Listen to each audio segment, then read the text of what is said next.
हरे कृष्ण प्रभु जी। हरे कृष्ण माता जी। हरे कृष्ण। हरे कृष्ण। प्रभु जी 5:31 हो गया है तो हम माता सेशन जी, स्टार्ट। थोड़ा सा रुक जाते हैं माता जी, और लोग आ जाए। जी 5, हाँ ठीक है। तब तक मैं स्क्रीन शेयर कर दूँ। जी माता जी, हरे कृष्ण। हरे कृष्ण।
हरे कृष्णा। तो आज हम अध्याय 6 आत्म संयम योग ध्यान योग का पठन करने वाले हैं। ओम नमो भगवते वासुदेवाय। ओम नमो भगवते वासुदेवाय। ओम नमो भगवते वासुदेवाय। ओम श्री परमात्मने नमः। अथ श्रीमद्भगवद्गीता षष्ठो अध्यायः आत्मसंयमयोगः।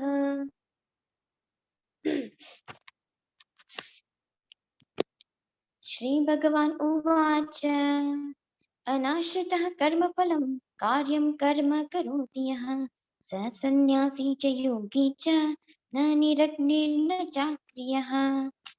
श्री भगवान ने कहा, जो पुरुष अपने कर्म फल के प्रति अनासक्त है और जो अपने कर्तव्य का पालन करता है वही सन्यासी और असली योगी है। वह नहीं जो जो तो अग्नि जलाता है और न कर्म करता है।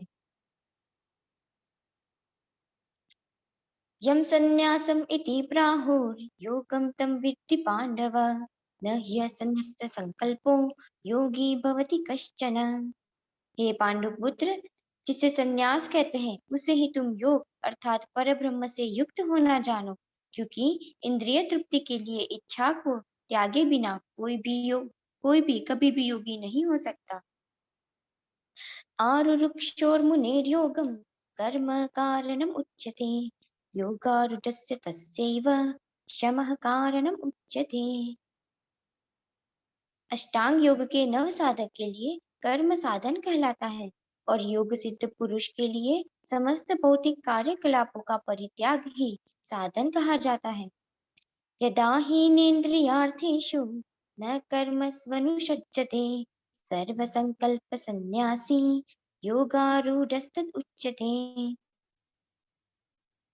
जब कोई पुरुष समस्त भौतिक इच्छाओं का त्याग करके न तो इंद्रिय तृप्ति के लिए कार्य करता है और न सकाम कर्मों में प्रवृत्त होता है, तो वह योगारूढ़ कहलाता है।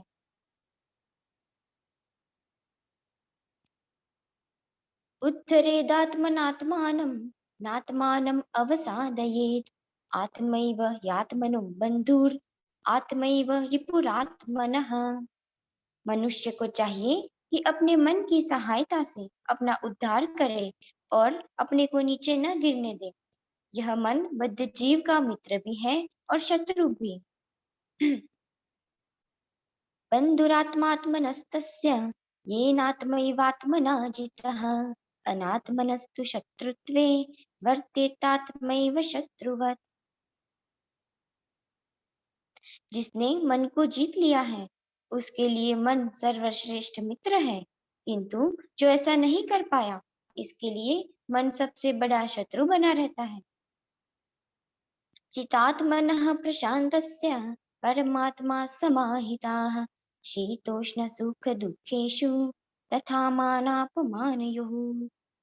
जिसने मन को जीत लिया है उसने पहले ही परमात्मा को प्राप्त कर लिया है, क्योंकि उसने शांति प्राप्त कर ली है। ऐसे पुरुष के लिए सुख दुख सर्दी अपमान एक से है।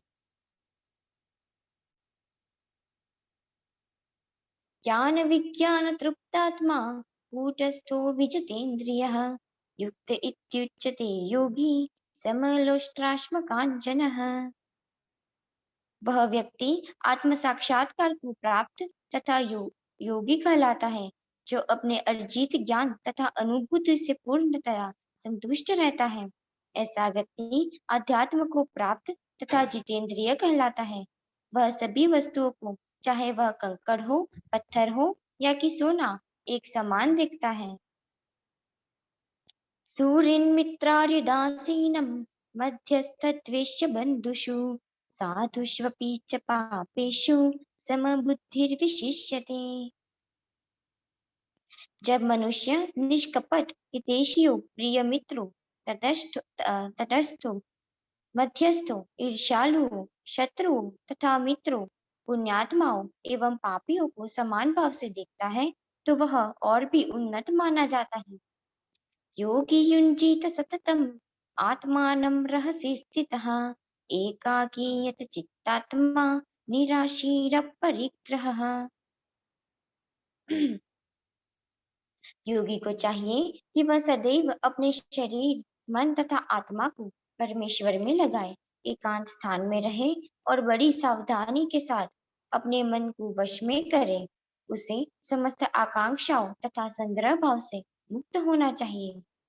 शुचौ देशे प्रतिष्ठाप्य स्थिरमानसम् आत्मनः नात्युच्छ्रितं नातिनीचं चैलाजिन कुशोत्तरम्। तत्रैकाग्रं मनः कृत्वा यत चित्तेन्द्रियक्रिया उपविश्यासने युञ्जात् योगम् आत्मविशुद्धये। योगाभ्यास के लिए योगी एकांत स्थान में जाकर भूमि पर कुशा बिछा दे और फिर उसे मृगछाला से ढके तथा ऊपर से मुलायम वस्त्र बिछा दे। आसन न तो बहुत ऊंचा हो न बहुत नीचा, यह पवित्र स्थान में हो। योगी को चाहिए कि इस पर दृढ़ता पूर्वक बैठ जाए और मन इंद्रियों तथा कर्मों को वश में करते हुए तथा मन को एक बिंदु पर स्थित करके हृदय को शुद्ध करने के लिए योग का अभ्यास करें। समं काय शिरो ग्रीवं धारयन्नचलं स्थिरः समप्रेक्ष्य नासिकाग्रं स्वं दिशश्चानवलोकयन्। प्रशान्तात्मा विगतभीर् ब्रह्मचारी व्रते स्थितः मनः संयम्य मच्चित्तो युक्त आसीत मत्परः। योगाभ्यास करने वाले को चाहिए कि वह अपने शरीर गर्दन तथा सर को सीधा रखे और नाक के अगले सिरे पर दृष्टि लगाए। इस प्रकार वह अविचलित तथा दमित मन से, भय रहित, विषयी जीवन से पूर्णतया मुक्त होकर अपने हृदय में मेरा चिंतन करे और मुझे ही अपना चरम लक्ष्य बनाए। युञ्जन्नेवं सदात्मानं योगी नियतमानसः शान्तिं निर्वाणपरमां मत्संस्थाम् अधिगच्छति। इस प्रकार शरीर, मन तथा कर्म में निरंतर संयम का अभ्यास करते हुए संयमित मन वाले योगी को इस भौतिक अस्तित्व की समाप्ति पर भगवत धाम की प्राप्ति होती है। नात्यश्ननस्तु योगोऽस्ति न चैकान्तम् अश्नतः न चाति स्वप्नशीलस्य जाग्रतो नैव चार्जुन। हे अर्जुन, जो अधिक खाता है या बहुत कम खाता है, जो अधिक सोता है अथवा जो पर्याप्त नहीं सोता, उसके योगी बनने की कोई संभावना नहीं है। युक्ताहार विहारस्य युक्तचेष्टस्य कर्मसु युक्तस्वप्नावबोधस्य योगो भवति दुःखः। जो खाने, सोने, आमोद प्रमोद तथा काम करने की आदतों में नियमित रहता है, वह योगाभ्यास द्वारा समस्त भौतिक क्लेशों को नष्ट कर सकता है। यदा विनियतं चित्तम् आत्मन्येवावतिष्ठते निःस्पृहः सर्वकामेभ्यो युक्त इत्युच्यते तदा। जब योगी योगाभ्यास द्वारा अपने मानसिक कार्यकलापों को वश में कर लेता है और अध्यात्म में स्थित हो जाता है, अर्थात समस्त भौतिक इच्छाओं से रहित हो जाता है, तब वह योग में सुस्थिर कहा जाता है। यथा दीपो निवातस्थो नेङ्गते सोपमा स्मृता योगिन यत चित्तस्य युञ्जतो योगमात्मनः। जिस प्रकार वायु रहित स्थान में दीपक हिलता डुलता नहीं, उसी तरह जिस योगी का मन वश में होता है, वह आत्म तत्व के ध्यान में सदैव स्थिर रहता है। यत्रो परमते चित्तम निरुद्धं योग सेवया यत्र चैवात्मनात्मानं पश्यन्नात्मनि तुष्यति सुखम आत्यंतिकं यत्तत् बुद्धिग्राह्यम् अतीन्द्रियम् वेत्ति यत्र न चैवायं स्थितश्चलति तत्त्वतः यं लब्ध्वा चापरं लाभं मन्यते नाधिकं ततः यस्मिन् स्थितो न दुःखेन गुरेणापि विचाल्यते तं विद्यात् तं विद्यात् दुःखसंयोग वियोगं योगसंज्ञितम्। सिद्धि की अवस्था में, जिसे समाधि कहते हैं, मनुष्य का ध्यान योगाभ्यास के द्वारा भौतिक मानसिक क्रियाओं से पूर्णतया संयमित हो जाता है। इस सिद्धि की विशेषता यह है कि मनुष्य शुद्ध मन से अपने को देख सकता है और अपने आप में आनंद उठा सकता है। उस आनंदमय स्थिति में वह दिव्य इंद्रियों द्वारा असीम दिव्य सुख में स्थित रहता है। इस प्रकार स्थापित मनुष्य कभी सत्य से विपथ नहीं होता और इस सुख की प्राप्ति हो जाने पर वह इससे बड़ा कोई दूसरा लाभ नहीं मानता। ऐसी स्थिति को पाकर मनुष्य बड़ी से बड़ी कठिनाइयों में भी विचलित नहीं होता। यह निसंदेह भौतिक संसर्ग से उत्पन्न होने वाले समस्त दुखों से वास्तविक मुक्ति है।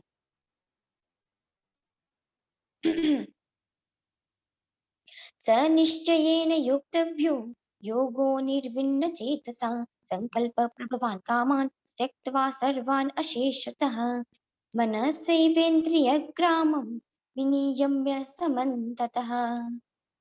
मनुष्य को चाहिए कि संकल्प तथा श्रद्धा के साथ योगाभ्यास में लगे और पथ से विचलित न हो।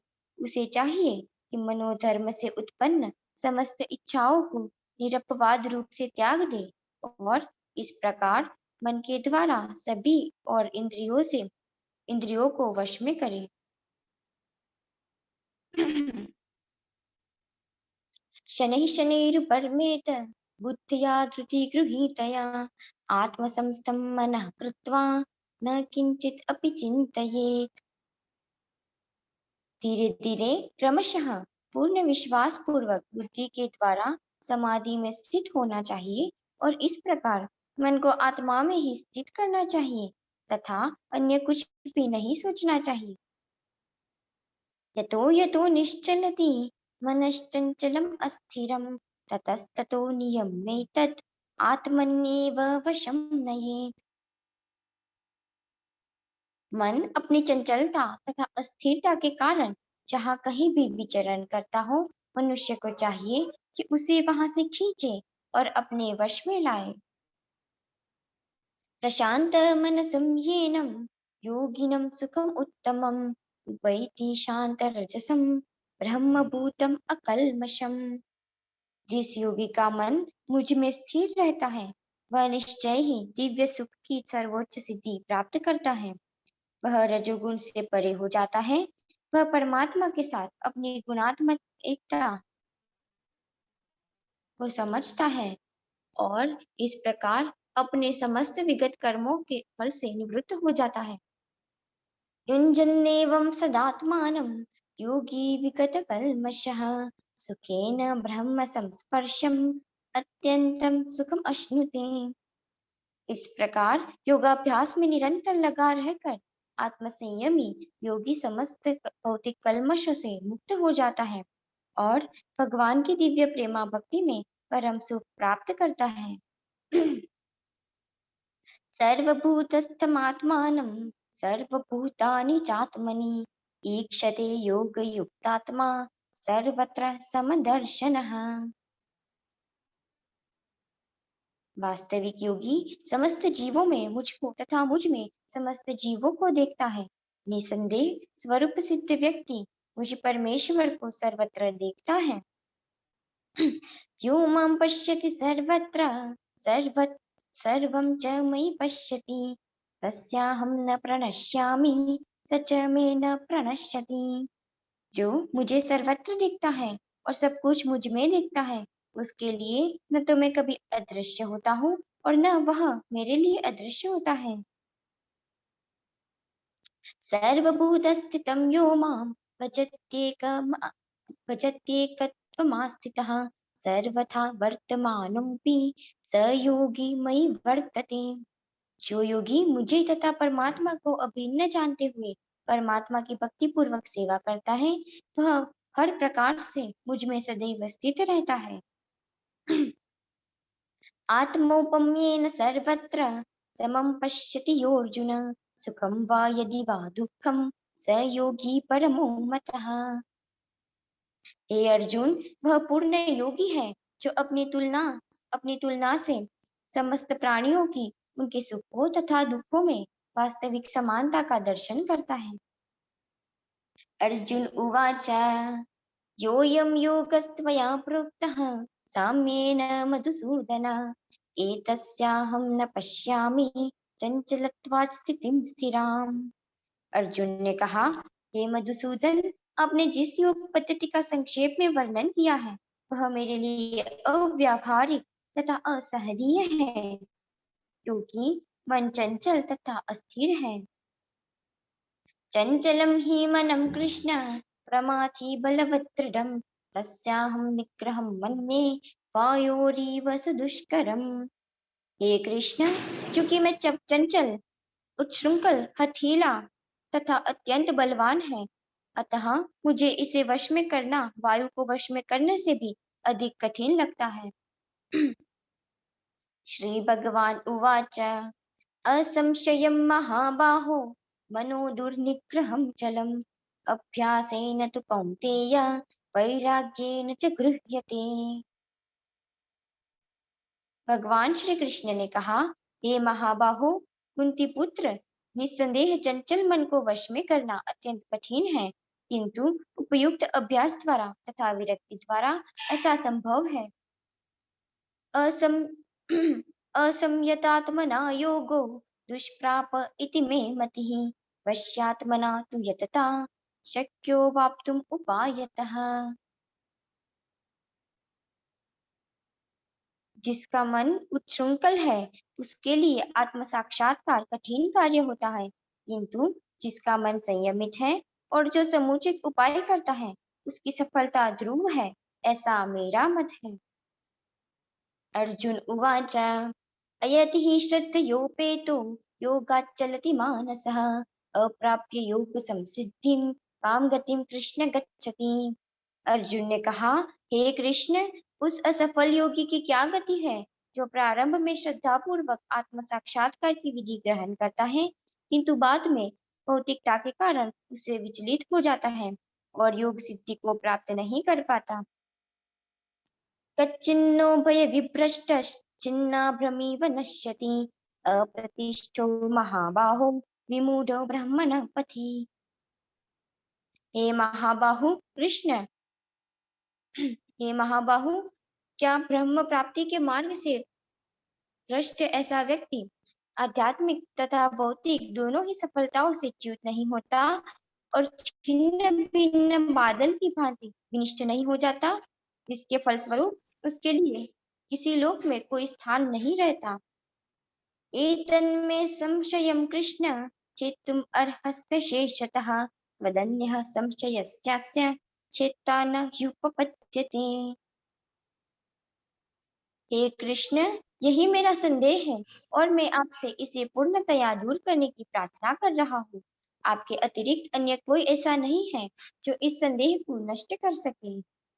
श्री भगवान उवाच पार्थ नैवेह नामुत्र विनाशस्तस्य विद्यते न हि कल्याणकृत् कश्चित् दुर्गतिं तात गच्छति। भगवान ने कहा, हे पृथा पुत्र, कल्याण कार्य में निरत योगी का न तो इस लोक में और न परलोक में ही विनाश होता है। हे मित्र, भलाई करने वाला कभी बुरे से पराजित नहीं होता। प्राप्य पुण्य कृतां लोकान् उषित्वां शाश्वती समः शुचीनां श्रीमतां गेहे योग भ्रष्टो विजायते। असफल योगी पवित्र आत्माओं के लोकों में अनेकानेक वर्षों तक भोग करने के बाद या तो सदाचारी पुरुषों के परिवार में या तो धनवानों के कुल में जन्म लेता है, अथवा योगिनाम एव कुले भवति धीमताम् एतद्धि दुर्लभतरम लोके जन्म यदीदृशम्। अथवा यदि दीर्घ काल तक योग करने के बाद असफल रहे तो वह ऐसे योगियों के कुल में जन्म लेता है जो अति बुद्धिमान है। निश्चय ही इस संसार में ऐसा जन्म दुर्लभ है। तत्र तं बुद्धि संयोगम लभते पौर्वदेहिकम यतते च ततो भूयः संसिद्धो कुरु नंदन। हे कुरु नंदन, ऐसा जन्म पाकर वह अपने पूर्वजों की दैवी चेतना को पुनः प्राप्त करता है और पूर्ण सफलता प्राप्त करने के उद्देश्य से वह आगे उन्नति करने का प्रयास करता है। पूर्वाभ्यासेन तेनैव ह्रियते ह्यवशोऽपि सः जिज्ञासुरपि योगस्य शब्द ब्रह्माति वर्तते। अपने पूर्व जन्म की दैवी चेतना से वह न चाहते हुए भी स्वतः योग के नियमों की ओर आकर्षित होता है। ऐसा जिज्ञासु योगी शास्त्रों के अनुष्ठानों से परे स्थित होता है। प्रयत्नाद्यतमानस्तु योगी संशुद्ध किल्बिषः अनेक जन्म संसिद्धस्ततो याति परां गतिम्। और जब योगी कल्मष से शुद्ध होकर सच्ची निष्ठा से आगे प्रगति करने का प्रयास करता है तो अंततो गत्वा अनेकानेक जन्मों के अभ्यास के पश्चात सिद्धि लाभ करके वह परम गंतव्य को प्राप्त होता है। तपस्विभ्योऽधिको योगी ज्ञानिभ्यो अपि मतोऽधिकः कर्मेभ्यश्चाधिको योगी तस्माद् योगी भवार्जुन। योगी पुरुष तपस्वी से, ज्ञानी से तथा सकाम कर्मी से बढ़कर होता है। अतएव हे अर्जुन, तुम सभी प्रकार से योगी बनो। योगिनामपि सर्वेषां मद्गतेनान्तरात्मना श्रद्धावान् भजते यो मां स मे युक्ततमो मतः। और समस्त योगियों में जो अत्यंत श्रद्धा पूर्वक मेरे परायण है, अपने अंत काल में मेरे विषय में सोचता है और मेरी दिव्य प्रेमा भक्ति प्राप्त करता है, वह योग में मुझसे परम अंतरंग रूप में युक्त रहता है और सबों में सर्वोच्च है। यही मेरा मत है। ओम तत्सत् इति श्रीमद्भगवद्गीतासु उपनिषत्सु ब्रह्म विद्यायां योग शास्त्रे श्री कृष्णार्जुन संवादे आत्मसंयम योगो नाम षष्ठो अध्यायः। श्री कृष्णार्पणमस्तु। हरे कृष्णा माता जी। हरे कृष्णा माता जी, बहुत बहुत धन्यवाद इतने सुंदर आवाज सुनाने के लिए। हरे कृष्णा माता जी। हरे माता जी कीर्तन भी कर लूं क्या 2 मिनट के? जी जी माता जी, जी जी हाँ जस्ट हरे बोलिए। जी।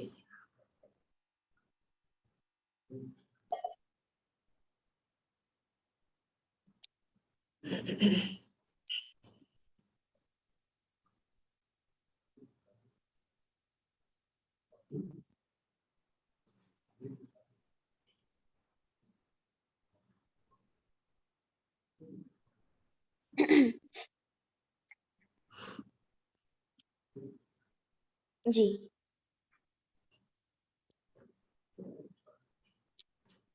भज गौरांगा कह गौरांगा लह गौरांगेर नाम रे।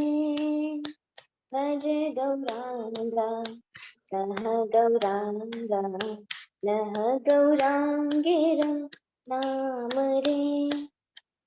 जे जन गौरांग भाजे से होय अमर प्राण रे।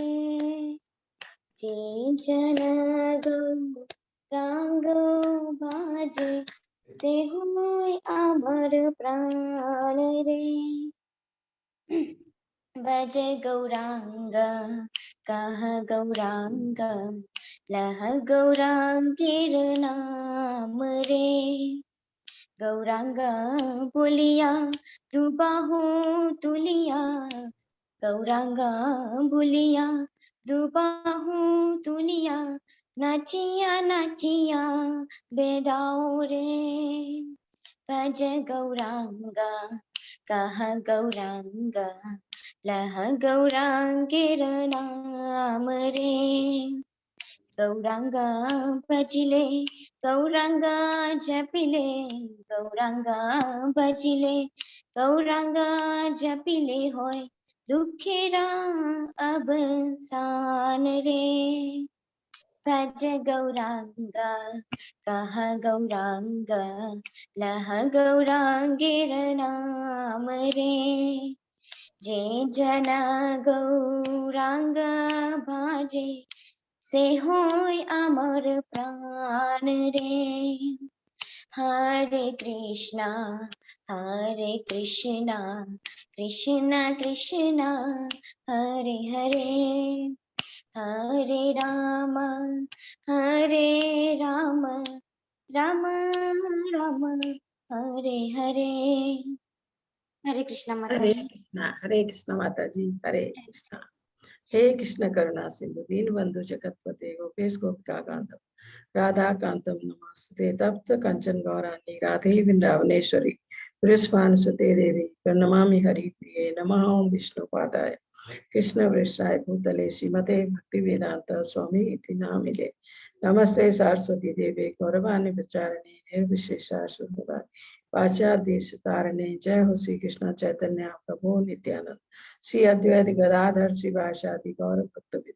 हरे कृष्ण कृष्ण कृष्ण हरे हरे, हरे राम राम राम हरे हरे। हरे कृष्णा माता जी। हरे कृष्णा जी। हरे कृष्णा। हम भगवत गीता के 6ठे अध्याय में पहुंच गए हैं, जो आज दिया गया है योग के ऊपर, ध्यान योग, अष्टांग योग, इसके बारे में आज इसमें समझाया गया है।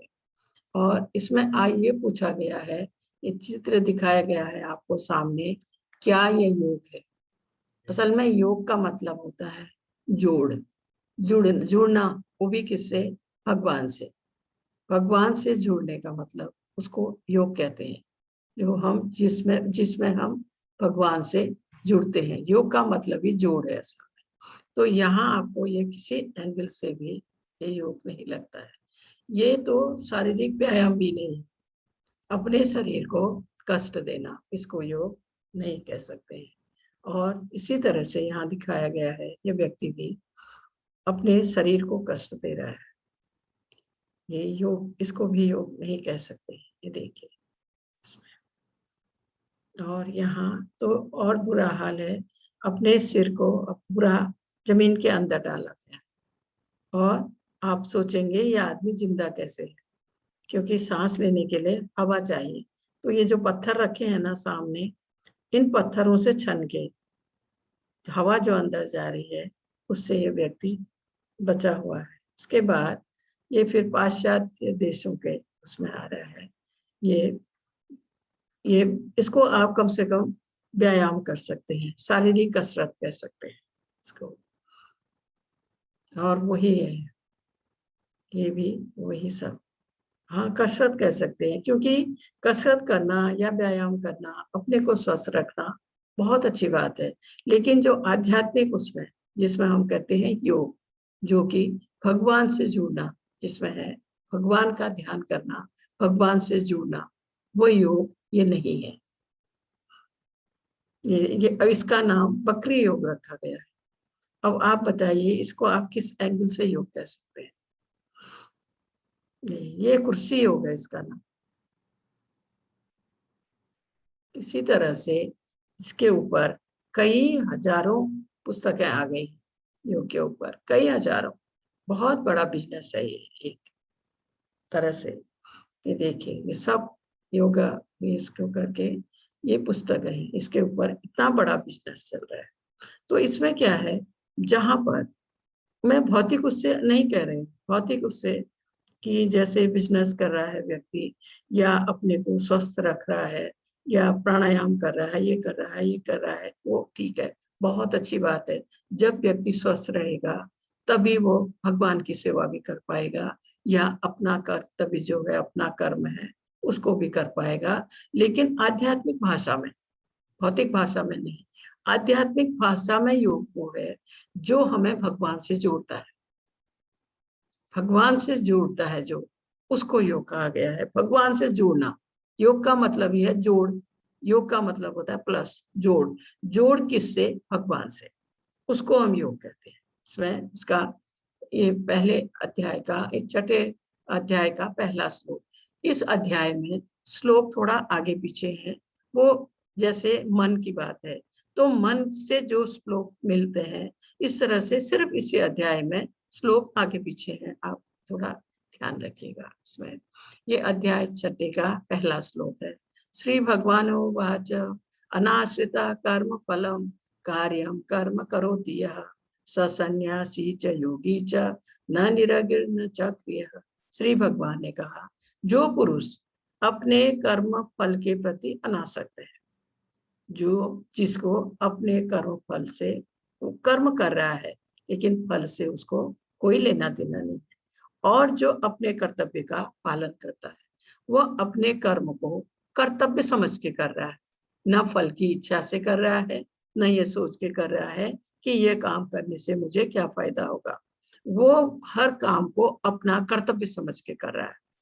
वही सन्यासी असली योगी है, वही व्यक्ति योगी है, वही असली सन्यासी है जो कर्म कर रहा है लेकिन उसको उस कर्म से, उसके फल से कोई लेना देना नहीं है। कार्य जो भी कर रहा है वो अपना कर्तव्य समझ के कर रहा है। यही वही सन्यासी है, वही असली योगी है। वह नहीं जो ना तो अग्नि जलाता है और न कर्म करता है। ये उसके लिए कहा गया है जो सन्यास लेके जंगल में बैठ गया है। वो न तो अग्नि जलाता है न कर्म करता है, कोई कर्म नहीं करता है। मतलब आप सोचिए, वो सब छोड़ के बैठ गया है, उसके लिए कहा गया है।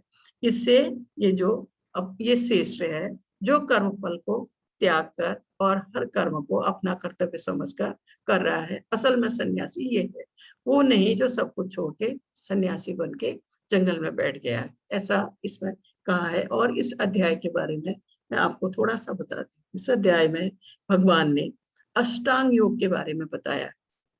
इस अध्याय में किसी ने मुझे एक दो बार पूछा भी है अष्टांग योग के बारे में। अष्टांग योग द्वारा हम अपनी इंद्रियों को बस में कर सकते हैं। अष्टांग योग से हम अपनी इंद्रियों को बस में कर सकते हैं, इसमें कहा है।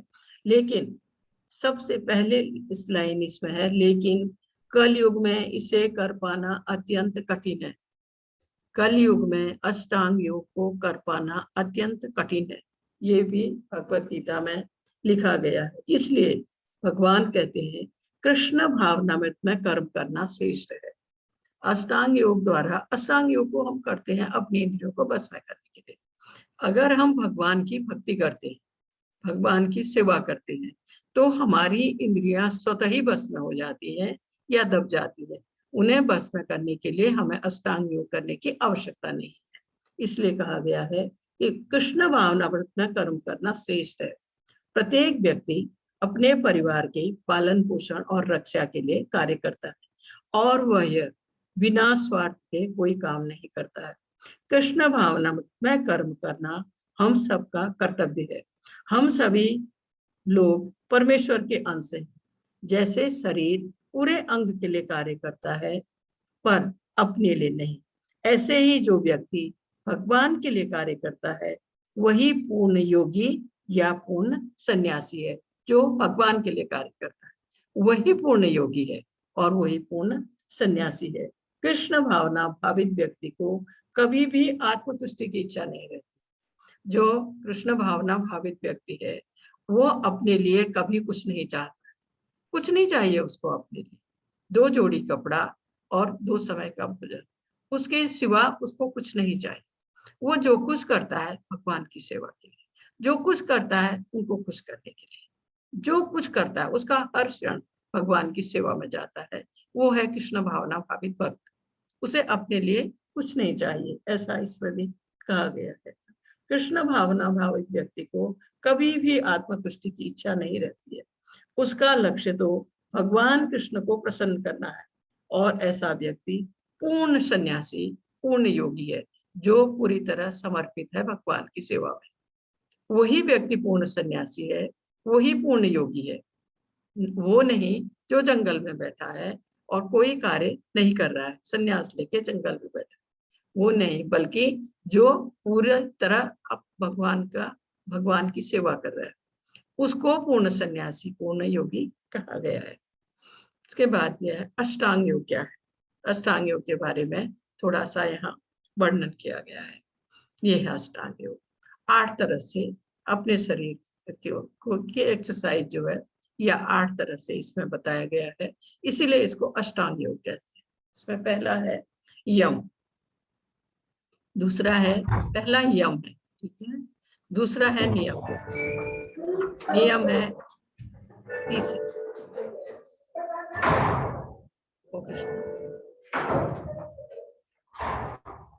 हरे कृष्णा।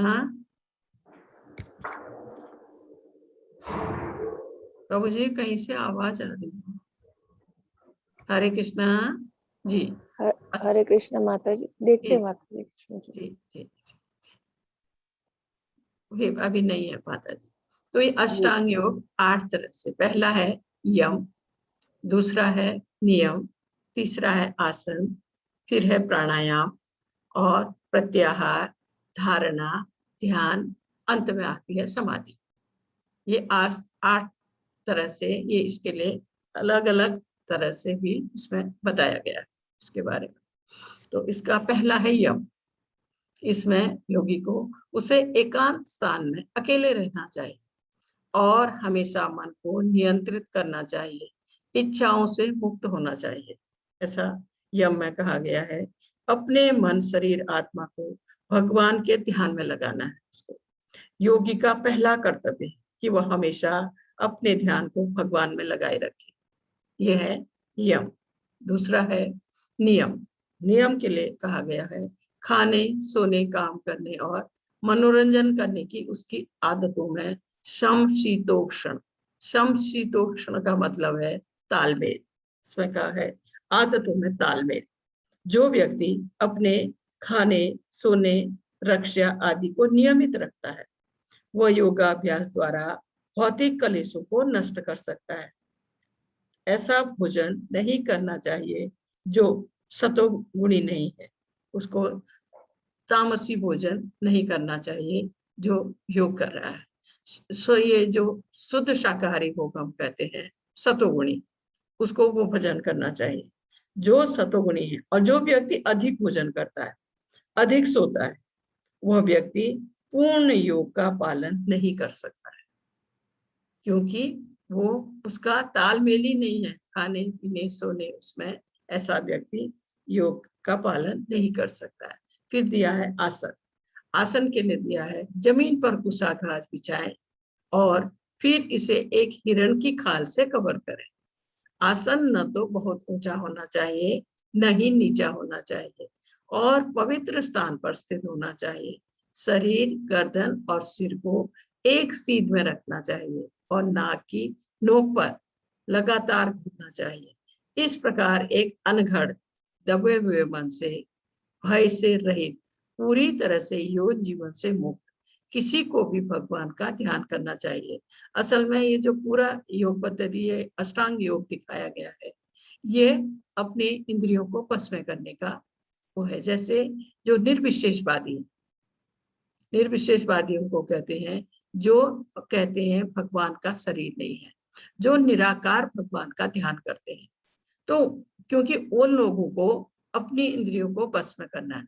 जो साकार भगवान की पूजा सेवा कर रहे हैं, वो हो या निर्विशेषवादी हो, दोनों को ही भक्ति के मार्ग में आगे बढ़ने के लिए अपनी इंद्रियों को बस में करना है। लेकिन जो साकार भगवान की भक्ति में है जो लोग, उनको अलग से अष्टांग योग करना या किसी तरह योग के द्वारा या कोई कृत्रिम साधनों से अपने इंद्रियों को बस में करने की आवश्यकता नहीं है। जो भगवत भक्त हैं, धीरे धीरे भक्ति के मार्ग में आगे बढ़ रहे हैं, भगवान की भक्ति करते करते उनकी इंद्रियां स्वतः ही शांत हो जाती हैं या दब जाती हैं। लेकिन जो ये निर्विशेषवादी हैं, ये लोग अष्टांग योग द्वारा अपनी इंद्रियों को बस में करते हैं। तो उसी का ये वर्णन यहाँ आ रहा है। ये जो 8 अष्टांग योग है, इसके द्वारा अपने इंद्रियों को बस में करना, वही यहाँ इस तरह समझाया गया है। लिखा है ना कि एक अनघड़ दबे हुए मन से, भय से रहित, पूरी तरह से यौन जीवन से मुक्ति किसी को भी भगवान का ध्यान करना चाहिए। यह है आसन। आसन में आप ये भी कह सकते हैं कि योगी को पवित्र तीर्थ स्थानों में वास करना चाहिए, जैसे वृंदावन है, मथुरा, हरिद्वार, ऋषिकेश। इसके बाद आता है प्राणायाम। आने जाने वाली श्वास की गति को रोकने का अभ्यास। इस प्रकार अंतिम रूप से ट्रांस में रहे। इसमें जैसे प्राणायाम के लिए तो बच्चे को पता है, ये रामदेव जी ने सबको सिखाया है। प्राणायाम के लिए सांस देना, रोकना, फिर छोड़ना, और ऐसे ही जब धीरे धीरे उसको लेना, उस समय रुकना, फिर छोड़ना, वो है प्राणायाम। इसके बाद दिया है आपका प्रत्याहार और धारणा, ध्यान और फिर समाधि। इसमें दिया गया है। फिर है प्रत्याहार, भौतिक अस्तित्व की समाप्ति। पूर्ण योगी को भगवत धाम की प्राप्ति होती है। जो पूरी तरह से पूर्ण योगी जो है, जो ट्रांस में चला जाता है, लेकिन उसमें उसको समय लगता है, बहुत कष्ट भी वो शरीर को देता है। इसमें कहा है, इसको दिया है कोई भी कृष्ण रूप में या विष्णु रूप में उनके पूर्ण विस्तार को सही सही जाने बिना भगवान के धाम को लोक में प्रवेश नहीं कर सकता है। भले ही वो योग कर रहा है और लंबे समय तक जब वो इसमें सफल हो जाता है, तब वो पहले तो ये आपका ब्रह्म ज्योति तक ये लोग पहुंचने की कोशिश करते हैं। ब्रह्म ज्योति में पहुंचकर वहां विलीन हो जाना, जो असल में अष्टांग योग में ज्यादातर यही लोग करते हैं, इसलिए मैं ये आपको समझा रही हूँ। वहां विलीन हो जाना इनका ध्येय रहता है। अगर ये वहां पहुंचकर अगर अपनी तपस्या में सफल हुए, तो वहां पहुंचकर अगर ये वहां पहुंचकर भी अगर भगवान की भक्ति करते हैं, तो ये भगवत धाम जा सकते हैं। नहीं तो इनको वहां से पृथ्वी पर लोक में फिर से गिरने का डर बना रहता है। इसमें ऐसा कहा है। उसके बाद दिया है इसका धारणा। वह मानसिक गतिविधियों को अनुशासित करता है और पारलौकिक स्थिति हो जाती है, इसकी पारलौकिक स्थिति हो जाती है उसकी। वह सभी भौतिक इच्छाओं से रहित कहा जाता है, क्योंकि यहाँ तक पहुंचते पहुंचते, धारणा तक पहुंचते पहुंचते उसके मानसिक गतिविधियों को अनुशासन में आ जाती है उसकी मानसिक गतिविधियां, और पारलौकिक स्थिति हो जाती है। वो इस भौतिक उससे दूर होके ध्यान के द्वारा पारलौकिक स्थिति को पहुंच जाता है। वह सभी भौतिक इच्छाओं से रहित कहा जाता है और उसकी भौतिक इच्छाएं खत्म हो जाती हैं। एक तरह से आप कहिए वो भगवान के ध्यान में इतना आगे बढ़ गया है कि उसकी स्थिति पारलौकिक हो गई है और उसकी सारी भौतिक इच्छाएं खत्म हो गई है। भौतिक इच्छाओं से रहित कहा जाता है ऐसे योगी को। उसके बाद यह है ध्यान। जैसे पवन रहित स्थान पर दीपक टिकता है, उसी तरह पारलौकिक व्यक्ति जिसका मन नियंत्रित रहता है वह अपने ध्यान में हमेशा स्थिर रहता है। जब उसकी स्थिति पारलौकिक हो गई है और वो भौतिक इच्छाओं से मुक्त हो गया है, वो ऐसे उसको मानिए आप, जैसे पवन रहित स्थान पर दीपक टिकता है, दीपक रहता है, उसी प्रकार पारलौकिक स्थिति जिस व्यक्ति को हो गई है उसका मन नियंत्रित है। उसने अपने मन को नियंत्रण में कर लिया है, जो कि सबसे कठिन कार्य है। मन को बस में करना सबसे कठिन कार्य है, लेकिन अष्टांग योग के द्वारा जो व्यक्ति पारलौकिक स्थिति में आ गया है उसका मन नियंत्रण में आ जाता रहता है। वह अपने ध्यान में हमेशा स्थिर रहता है, क्योंकि उसने अपने इंद्रियों को बस में कर लिया है, अपनी भौतिक इच्छाओं को त्याग दिया है और सबसे कठिन कार्य उसने अपने मन को बस में कर लिया है। वह अपने ध्यान में हमेशा स्थिर है। अब वो अपने ध्यान में हमेशा स्थिर है, क्योंकि वो इंद्रियों को बस में कर चुका है, अपने मन को बस में कर चुका है, भौतिक इच्छाओं से रहित हो गया है, उसकी पारलौकिक स्थिति हो गई है। अब ऐसा सोचिए, वो मन से ध्यान से परलोक दूसरे लोक में पहुंच गया है। ये भौतिक उसने छोड़ दिया है सब चीज को, क्योंकि वो अपनी इंद्रियों को बस में कर चुका है, मन में को बस में कर चुका है, इच्छाओं से रहित है ऐसा व्यक्ति। समाधि, अंत में आता है समाधि। सबसे बड़ी कठिनाई के बीच भी स्थिर रहता है। वह वास्तव में भौतिक संपर्क से तथा सभी दुखों से वास्तविक स्वतंत्र है। सारे दुख, क्योंकि दुख कब तक है? जब तक हमें भौतिक सुखों की इच्छा है। हमारी जो इंद्रियां हैं भौतिक सुख चाहती हैं, हम भौतिक सुख चाहते हैं, तब तक हम कठिनाइयों में, तब तक हम परेशानियों में हैं। जब हमने अपनी इंद्रियों को बस में कर लिया है और हम पारलौकिक स्थिति हो गई है, इस भौतिक उससे हम फ्री हो गए हैं, तब फिर इसमें कहा है कि ऐसी स्थिति जो है वो वास्तव में भौतिक संपर्क से तथा सभी दुखों से वास्तविक स्वतंत्रता है। भौतिक जो भी चीजें हैं जिनसे हमारा लगाव है उससे हम छूट गए हैं, बरी हो गए हैं। तो ऐसा व्यक्ति जो यहाँ तक पहुंच गया है समाधि तक, तो कहा है कि सभी दुखों से वास्तविक स्वतंत्र है। वो पूरी तरह स्वतंत्र हो चुका है सभी दुख सभी कष्टों से, क्योंकि योग के द्वारा उसने अपना संबंध परमात्मा से बना लिया है। इसके बाद दिया है, क्या आप इस योग प्रणाली को आजमाने के लिए तैयार हैं? जो जैसे अष्टांग योग इसमें दिया है, तो इसमें कहा है क्या आप इस योग प्रणाली को अपनाने के लिए तैयार हैं? ये मैं आपके ऊपर छोड़ती हूँ। इसके बाद दिया है इसका ये 34वां श्लोक यहाँ आया है। चंचला ही मना कृष्णा प्रमादि बलभद्रम तस्याहं निग्रहं मन्ये वायोरि दुष्करम। हे कृष्ण, क्योंकि मन चंचल, अस्थिर, उछल, हठीला तथा अत्यंत बलवान है मन, अतः मुझे इसे बस में करना वायु को बस में करने से भी अधिक कठिन लगता है। यहाँ अर्जुन भगवान को कह रहे हैं कि मन इतना बलवान तथा दुराग्रही है, सबसे मुश्किल है मन को बस में करना। इसमें कहा है दुराग्रही है कि कभी कभी वह बुद्धि का उल्लंघन कर देता है, जबकि मन बुद्धि के अधीन है और प्रत्येक व्यक्ति इस भौतिक शरीर रूपी रथ पर आरूढ़ है। एक खाली समझाने के लिए बताया गया है, इस शरीर को आप एक रथ समझिए, रथ पर आरूढ़ है, बुद्धि सारथी है। बुद्धि ने इस मनुष्य के शरीर रूपी रथ की लगाम पकड़ी हुई है, सारथी है। मन लगाम है, मन हमारा लगाम है, और तथा इंद्रिय घोड़े हैं। जैसे हमारी 5 ज्ञान इंद्रियां हैं, उनको आप 5 घोड़े जैसे हमारे इस रथ में, शरीर रूपी रथ में जुते हैं, ऐसा आप समझिए। इस प्रकार मन तथा इंद्रियां लगाम है तथा इंद्रिय घोड़े हैं। इस प्रकार मन तथा इंद्रियों की संगति से यह आत्मा सुख तथा दुख का भोग करती है। मन तथा इंद्रियों को संयमित करना अत्यंत कठिन है। मन और इंद्रियों को वश में करना अत्यंत कठिन है। मन तथा इंद्रियों को वश में करने का सरल उपाय, एकदम सरल उपाय भगवान श्री चैतन्य महाप्रभु ने सुझाया है।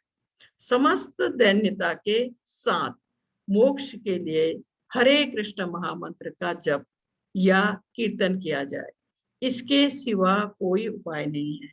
कलयुग में यही एक सरल उपाय है। कलयुग में एकमात्र यही सरल उपाय है। ये जो चैतन्य चरित्रामृत है उसमें 3 बार लिखा गया, यही उपाय है, यही उपाय है और कोई उपाय नहीं है कलयुग में। महामंत्र का जप और इसका कीर्तन।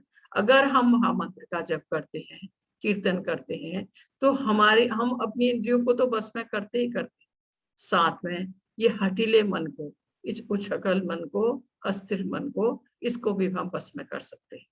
और जब अगर हम इंद्रियों को बस में कर लेते हैं, मन को बस में कर लेते हैं, तो फिर भक्ति के मार्ग में आगे बढ़ना कोई मुश्किल काम नहीं है। उससे पहले हमें अपनी इंद्रियों को या इस मन को बस में करना है। और इसमें लिखा है, मुझे इसे बस में करना वायु को बस में करने से भी अधिक कठिन लगता है, क्योंकि वायु को बस में करना कठिन है, वो तो हवा की वेग से भागती है। तो अर्जुन कह रहे हैं कि मन को बस में करना उससे भी कठिन है। उसके बाद यह है इसका श्री भगवान वाच, इसमें कहा है असंशयं महाबाहो मनो दुर्निग्रह चलम अभ्यासेन तु कौन्तेय वैराग्येन च गृह्यते। भगवान उत्तर दे रहे हैं, भगवान श्री कृष्ण ने कहा, हे महाबाहो कुंती पुत्र, निसंदेह चंचल मन को बस में करना अत्यंत कठिन है। इस बात को भगवान ने भी स्वीकार किया है कि चंचल मन को बस में करना अत्यंत कठिन है, किंतु उपयुक्त अभ्यास द्वारा तथा विरक्ति द्वारा ऐसा संभव है। उपयुक्त अभ्यास के द्वारा और विरक्ति के द्वारा हम मन को बस में कर सकते हैं। जैसे इसमें कहा गया है कि अर्जुन के द्वारा व्यक्ति इस हठीले मन को बस में करने की कठिनाई को भगवान ने भी स्वीकार किया है और सुझाते हैं कि अभ्यास द्वारा मन को बस में किया जा सकता है। कलयुग में तीर्थवास, मन तथा इंद्रियों का निग्रह, ब्रह्मचर्य पालन, एकांतवास, कठोर विधि विधानों का पालन कर पाना संभव नहीं है, जैसे कि पहले ये योगी लोग करते रहे हैं। ऐसा कलयुग में कर पाना संभव नहीं है।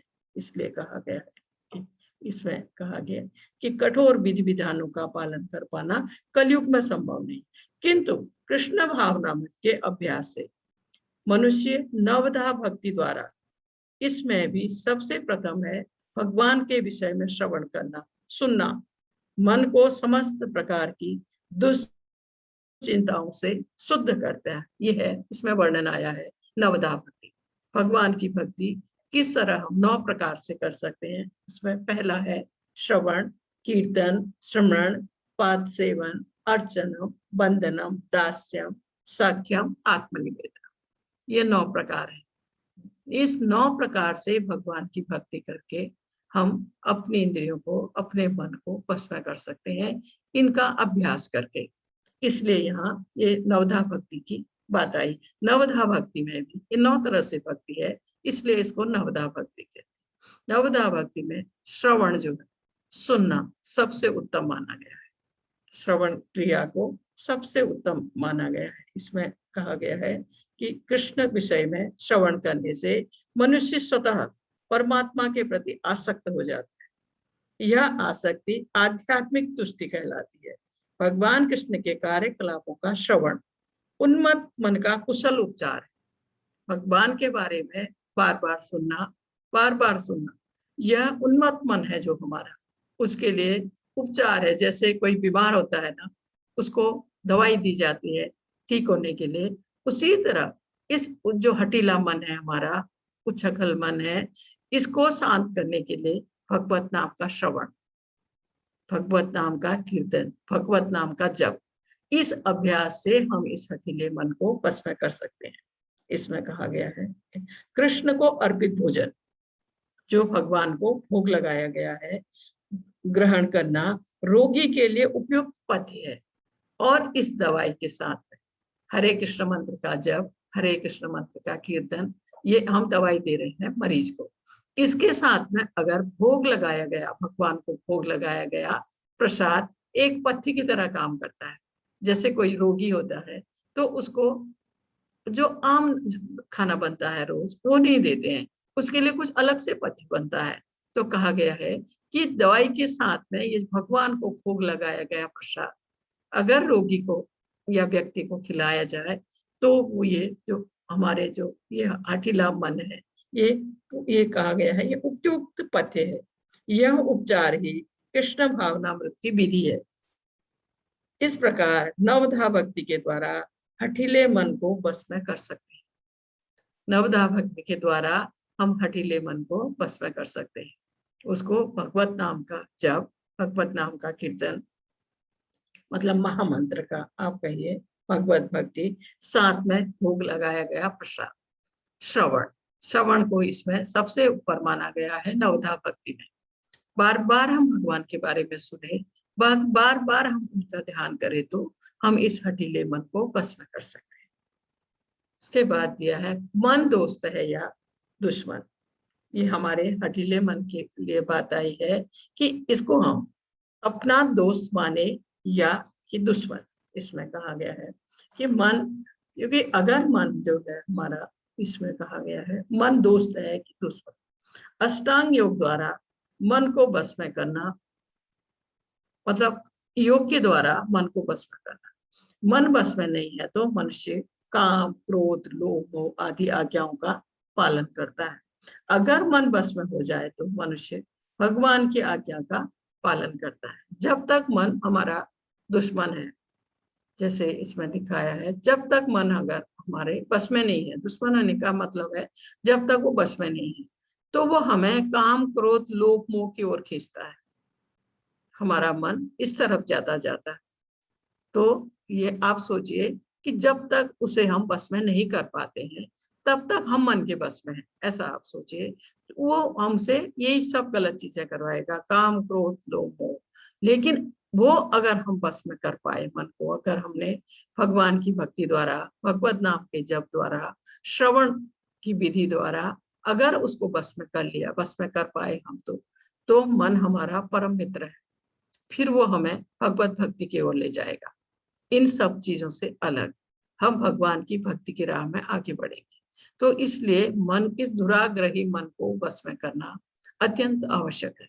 नहीं तो हम हमेशा यही काम, क्रोध, लोभ, मोह इसी में रह जाएंगे। इसके बाद यहाँ फिर और एक उससे समझाया गया है इसमें कि मन आग की तरह है। यह मन आग की तरह है, जब नियंत्रित किया जाता है तो चमत्कार हो सकता है। नियंत्रण से बाहर तबाही हो सकती है, तबाही के सिवा कुछ नहीं है। जैसे ये रॉकेट जा रहा है, आप देखिए, इसमें भी ईंधन है, इसमें भी आग है, लेकिन नियंत्रण में है। इसलिए ये इतनी बड़ी खोज, इतने बड़े आविष्कार कर पाता है। और यहाँ आप देख रहे हैं प्लेन जा रहा है, इसमें भी ईंधन है, इसमें भी आग है, लेकिन नियंत्रण में है। मुसाफिरों को एक देश से दूसरे देश, एक शहर से दूसरे शहर ले जा रहा है, छोड़ रहा है, क्योंकि जो इसमें जो आग है वो नियंत्रण में है। इसी प्रकार ये सूर्य दिखाया है, इसमें इतनी अपार शक्ति है सूर्य में, लेकिन भगवान की आज्ञा से ये अपनी धुरी में घूमता है। सब कुछ नियंत्रण के अंदर है तो सब फायदे में है। लेकिन जब नियंत्रण से बाहर है तो ये आग आप देख रहे हैं, तबाही के सिवा कुछ नहीं है। इसी तरह से अगर हमारा मन नियंत्रण में है तो हम भगवत भक्ति की ओर बढ़ सकते हैं, अच्छे कार्य कर सकते हैं। लेकिन वो अगर हमारे बस में नहीं है तो हम काम, क्रोध, लोभ, मोह के बस कोई भी गलत कार्य कर सकते हैं। तो इसलिए कहा है मन आग की तरह है, मन की तुलना इस आग से की गई है। इसमें जब नियंत्रित किया जाता है तो चमत्कार हो सकता है। ये चमत्कार आपके सामने है, जब नियंत्रण में है तो चमत्कार हो सकता है। नियंत्रण से बाहर तबाही हो सकती है। ये देखिए आग लगी है, तबाही। नियंत्रण से बाहर अगर मन है तो तबाही के सिवा फिर और कुछ भी नहीं है। उसके बाद इसका ये छठा श्लोक भी है। बंधुरात्मात्मनः सतस्य येनात्ममेवात्मना जितः अनात्मनस्तु शत्रुत्वे वर्तेतात्ममेव शत्रुवत्। जिसने मन को जीत लिया है उसके लिए मन सर्वश्रेष्ठ मित्र है। इसमें कहा है कि जिसने मन को जीत लिया है उसके लिए मन सर्वश्रेष्ठ मित्र है, परम मित्र है उसका। किंतु जो ऐसा नहीं कर पाया उसके लिए मन सबसे बड़ा शत्रु बना रहता है। इसमें अगर हम नवधा भक्ति के द्वारा, भगवान की भक्ति के द्वारा, भगवत नाम के जप के द्वारा, अगर क्योंकि आपको ये बता रही हूं मैं, क्योंकि अष्टांग योग कर पाना, एकांतवास कर पाना, ये जो चीजें इसमें अष्टांग योग में बताई गई हैं, वो ये भी बताया गया है भगवत गीता में कि वो सब इस कलयुग में कर पाना संभव नहीं है। कलयुग में हम मन को वश में करने के लिए क्या कर सकते हैं? भक्ति, महामंत्र का जप, महामंत्र का कीर्तन, नवधा भक्ति द्वारा भगवान की भक्ति, श्रवण द्वारा बार बार भगवान के बारे में सुनना, इससे हम अपने इस हठीले मन को वश में कर सकते हैं। ठीक है। और जिसने इस क्रिया से अपने मन को जीत लिया उसके लिए मन सर्वश्रेष्ठ मित्र बन जाता है, क्योंकि वह उसको भगवत भक्ति की राह में ले जाता है। किंतु जो ऐसा नहीं कर पाया, जो इस हठीले मन को, दुराग्रही मन को बस में नहीं कर पाया, उसके लिए मन सबसे बड़ा शत्रु बना रहेगा, क्योंकि वह व्यक्ति को काम, क्रोध, लोभ, मोह की ही ओर खींचेगा, क्योंकि वो बस में नहीं है। ऐसा इसमें कहा गया है। मन को बस में किए बिना योगाभ्यास करना मात्र समय को नष्ट करना है। अगर हम मन को बस में नहीं कर पाए तो योगाभ्यास करना मात्र समय की बर्बादी है, ऐसा इसमें कहा गया है।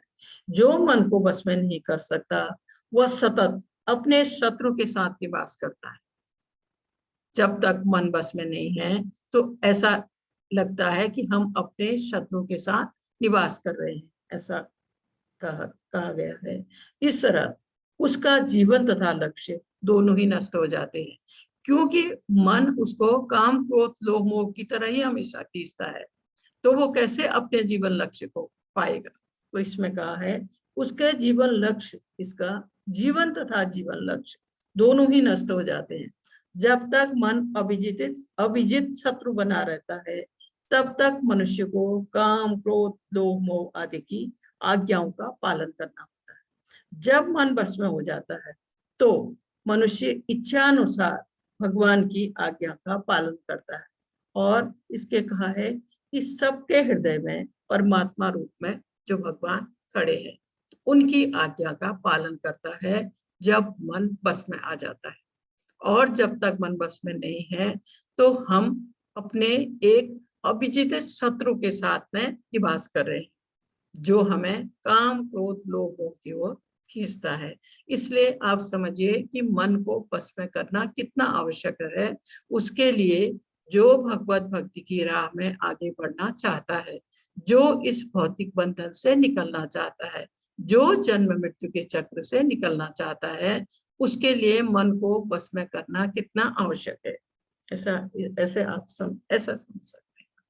इसके बाद दिया है इसका 41 और 42वां श्लोक। इसमें कहा है, अर्जुन ने कहा, हे कृष्ण,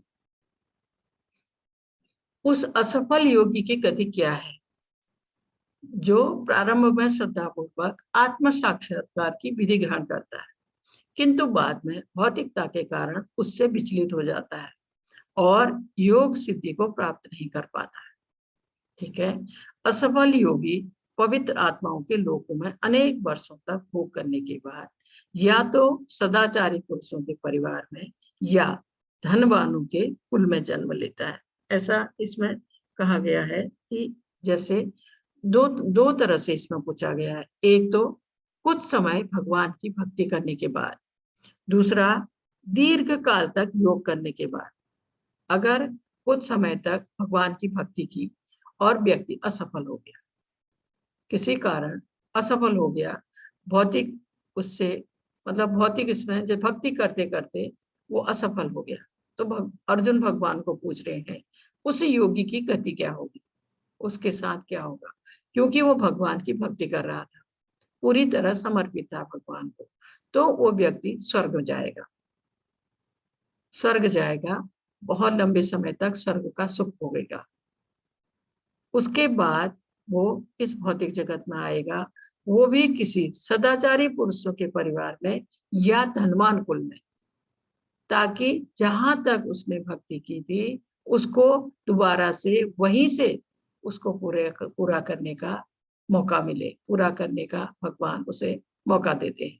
इसलिए कहा है कि भक्ति आप थोड़ा सा कुछ % भी अगर कर पाए तो वो भी आपके लिए बहुत ही लाभकारी।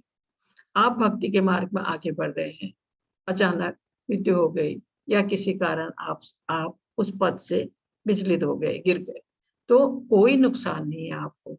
आपको मौका मिलेगा कि जहां पर आपकी भक्ति रुकी थी, आपको शुरू से नहीं करनी है, जहां तक आप भक्ति कर पाए थे आपको मौका मिलेगा वहीं से शुरू करके आप उसको पूरा कर सके, या पूरी तरह उसको अब भक्ति के मार्ग में आगे बढ़ के आप भगवत धाम जा सके, आपको भगवत भक्ति प्राप्त हो सके, ऐसा भगवान उसको मौका देते हैं। ये है जो कुछ समय तक भगवान की भक्ति के करने के बाद विफल हुआ है। उसके बाद दूसरा दिया है, अथवा यदि दीर्घ काल तक योग करने के बाद असफल रहे तो वह ऐसे योगियों के कुल में जन्म लेता है जो अति बुद्धिमान है। निश्चय ही इस संसार में ऐसा जन्म दुर्लभ है। और दूसरा योगी जो लंबे समय तक भगवान की भक्ति में है, पूरी भक्ति ऐसे नहीं कि एक माला कर दी या भगवत गीता पढ़ ली, पूरी तरह समर्पित भक्त की बात हो रही है यहाँ पर, पूरी तरह जो भगवान को समर्पित है। ऐसे भगवत भक्त अगर अंत में पहुंचते पहुंचते वो अगर असफल हो जाता है तो वह इस पृथ्वी में एक योगियों के कुल में, या आप इसमें कहा है योगियों के कुल में या सदाचारियों के कुल में, ऐसा कर दीर्घ काल तक योग करने के बाद असफल हो जाए तो बुद्धिमान योगियों के कुल में उस व्यक्ति का जन्म होता है। इस भौतिक उसमें देखिए, जो कम समय तक जिसने भक्ति की थी वो स्वर्ग का सुख भोग के आता है, फिर आता है इस पृथ्वी पर सदाचारी तथा धनवान कुल में, ताकि अपनी भक्ति पूरी कर सके। दूसरा जो दीर्घ काल तक अंत में मतलब वो विफल हो जाता है किसी कारण, तो वो इस पृथ्वी पर बुद्धिमान योगियों के कुल में जन्म लेता है, जो अति बुद्धिमान है उनके कुल में जन्म लेता है। निश्चय ही इस संसार में ऐसा जन्म दुर्लभ है, ऐसा कहा है, इसमें कहा योगियों के कुल में जन्म लेता है। ऐसे कुल आचार्यों या गोस्वामियों के होते हैं। इसमें कहा ऐसे कुल अत्यंत विद्वान तथा श्रद्धावान के होते हैं। पीढ़ी दर पीढ़ी योगियों को प्रशय मिलता है ऐसे कुलों में। ऐसा परिवार मिलना सौभाग्य की बात है। हमारे गुरु प्रभुपाद जी और उनके गुरु भक्ति सिद्धांत सरस्वती को भी ऐसा ही परिवार मिला था। ऐसा परिवार जो पहले से ही कृष्ण भक्त हो, आचार्यों का बुद्धिमान कुल कहा गया है। तो जो अंत में जो असफल हो जाए वो ऐसे परिवारों में जन्म लेते हैं, इसमें कहा गया। उसके बाद नारद जी की बात आई, क्योंकि नारद जी भगवत भक्त, नारद जी के बराबर भक्ति भगवान की। आप सोचिए, पूरी जिंदगी भक्ति के सिवाय इन्होंने और कुछ नहीं किया, पूरी तरह हमेशा भगवत भक्ति की है नारद जी। लेकिन एक बार नारद जी भी शापित हुए। ये पहले गंधर्व थे, पहले जन्म में गंधर्व थे। गंधर्व उसको कहते हैं जो स्वर्ग लोक में ये गाने बजाने का काम करते हैं। गंधर्व थे ये स्वर्ग लोक में, देवलोक में। तो एक बार देवताओं की कोई सभा चल रही थी, इनको ध्यान नहीं रहा, ये अपनी मंडली के साथ गाने बजाने में मस्त रहे, तो ये श्रापित हो गए और पृथ्वी पर आए एक दासी पुत्र के रूप में। एक दासी पुत्र के रूप में आए। इनकी माँ बड़े आश्रम में, जहाँ ऋषि मुनि आते हैं रहते हैं, तो ऋषि मुनियों का एक बड़ा आश्रम था, उसमें दासी का काम करती थी इनकी माँ। तब ये बहुत छोटे थे, माँ के साथ जाते थे वहां देखते थे, सुनते थे उन लोगों को बातें करते हुए, क्योंकि ये भक्त तो थे ही, मन में भक्ति तो थी ही पहले से उनके। तो और जो उनकी जूठन रहती थी पत्ती में, जो ऋषि मुनियों का भोजन बचता था उसके लिए उनसे आज्ञा लेके ये उसको भी ग्रहण करते थे। तो इसी तरह जब ये कुछ ही बड़े हुए थे, मेरे ख्याल से 10 या 12 साल के थे, तो इनकी माँ की मृत्यु हो गई, उसको सांप ने काट लिया था। तब ये अकेले हो गए और लेकिन ये भगवत भक्ति करते थे नारद जी। फिर इनकी जब मृत्यु हुई तब ये ब्रह्मा जी के पुत्र के रूप में आए। तो इसमें आप देखिए इनके 3 पीढ़ी का वर्णन है। पहले गंधर्व थे, उसके बाद शापित होके इस पृथ्वी पर दासी पुत्र के रूप में आए और फिर ये ब्रह्मा जी के पुत्र तीसरे उसमें। तो इन्होंने पूरी जिंदगी भगवत भक्ति के सिवा कुछ नहीं किया, भगवान की भक्ति के सिवा। जरा सा एक गलती होने पर इनको शापित होना पड़ा, इस भौतिक जगत में आना पड़ा, वो भी दासी पुत्र के रूप में। लेकिन फिर वो ब्रह्मा जी के पुत्र के रूप में आए इस पीढ़ी। इसके बाद यह है अन्य सभी योग भक्ति योग की ओर अग्रसर होते हैं। सारे योग जो है ना, जैसे कर्म योग है, ज्ञान योग है, अष्टांग योग है, ये सब हमको ले जाते हैं भक्ति की ओर। जैसे कर्म योग है, इसमें कर्म योग हम करीब 6 अध्याय से पढ़ रहे हैं अभी। कर्म कैसा कर्म?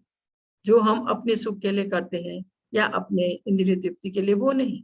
ऐसा कर्म जो हमें भगवत भक्ति की ओर ले जाता है, कृष्ण भावना भावित कर्म, भगवान की सेवा में जो हम कर्म करते हैं, ऐसा कर्म जो हमें, जैसे सीढ़ी दिखाई है ना, ये कर्म योग है या ज्ञान योग है, ये सीढ़ी की तरह हमें सहायता करते हैं भक्ति योग तक पहुंचने के लिए। पहला इसमें कर्म योग दिया है, उसके बाद ज्ञान योग, जो भगवत गीता के आखिरी 6 अध्याय को पढ़ेंगे वो ज्ञान योग के ऊपर है। वो भी हमें ले जाते हैं भक्ति की ओर, सहायता करते हैं भक्ति की ओर आगे बढ़ने में। और दूसरा यहाँ तीसरा दिया है अष्टांग योग। अष्टांग योग से व्यक्ति अपनी इंद्रियों को बस में कर सकता है। इंद्रियों को बस में करके भक्ति मार्ग में आगे बढ़ने में उसको सहायता मिलती है। तो इसलिए इन तीनों को ऐसे एक सीढ़ी की तरह दिखाया गया है कि यह हमें सहायता करते हैं भक्ति मार्ग में आगे बढ़ने के लिए। और अंत में है भक्ति योग। भक्ति योग सर्वोच्च है।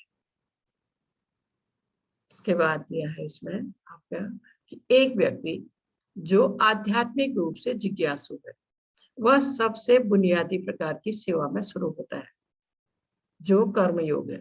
अपनी क्षमता के अनुसार वह प्रभु के लिए कार्य करता है, भगवान के लिए फल चढ़ाना, मंदिर की सफाई करना, मौद्रिक दान, पैसे का दान आदि करना।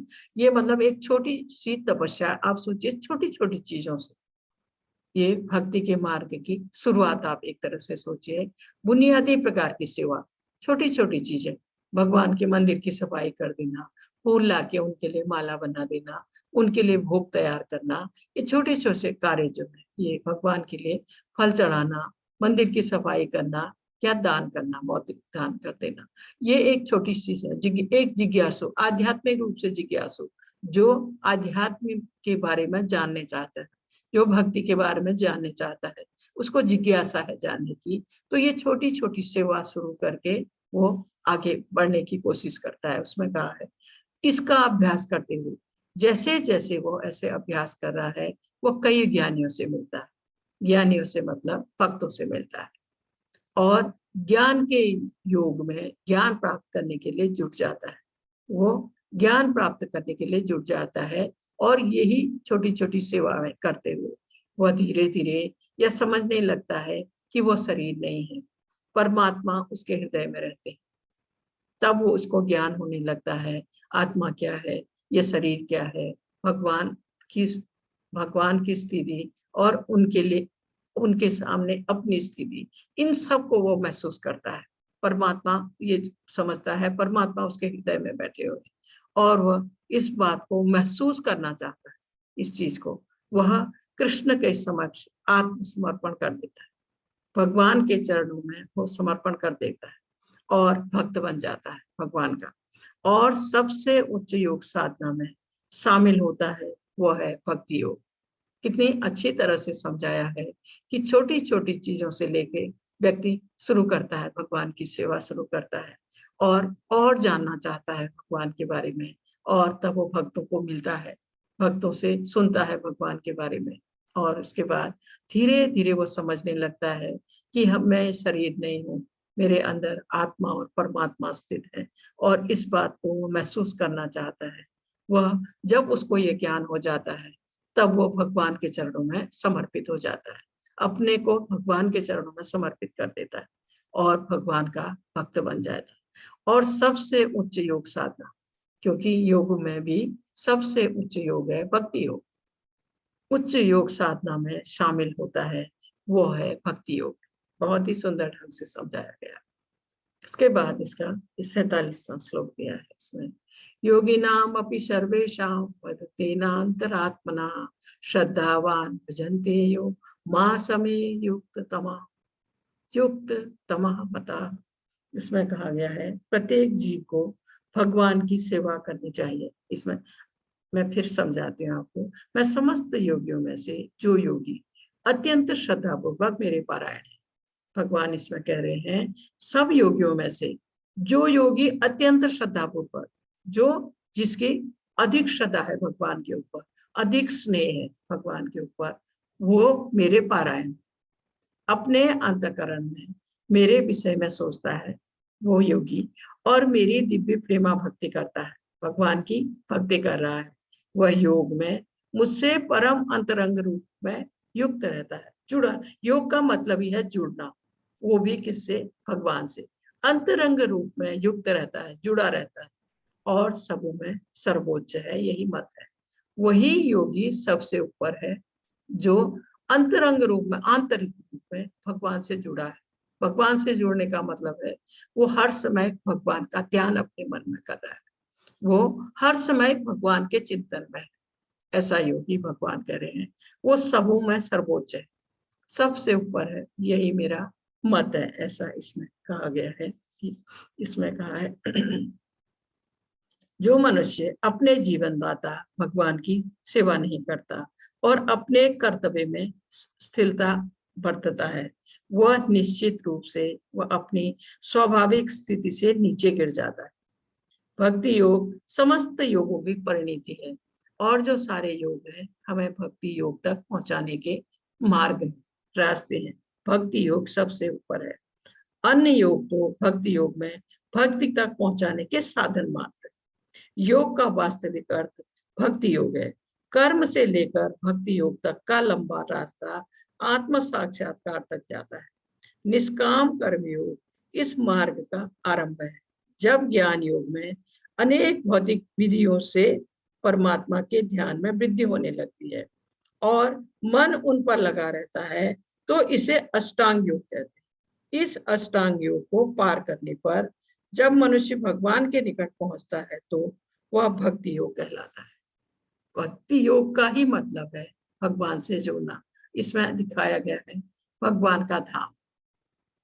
यहाँ जो भी जाता है वो फिर लौटकर इस पृथ्वी लोक में या इस भौतिक जगत में नहीं आता है, हमेशा भगवान के सानिध्य में रहता है, हमेशा उनके दर्शन करता है।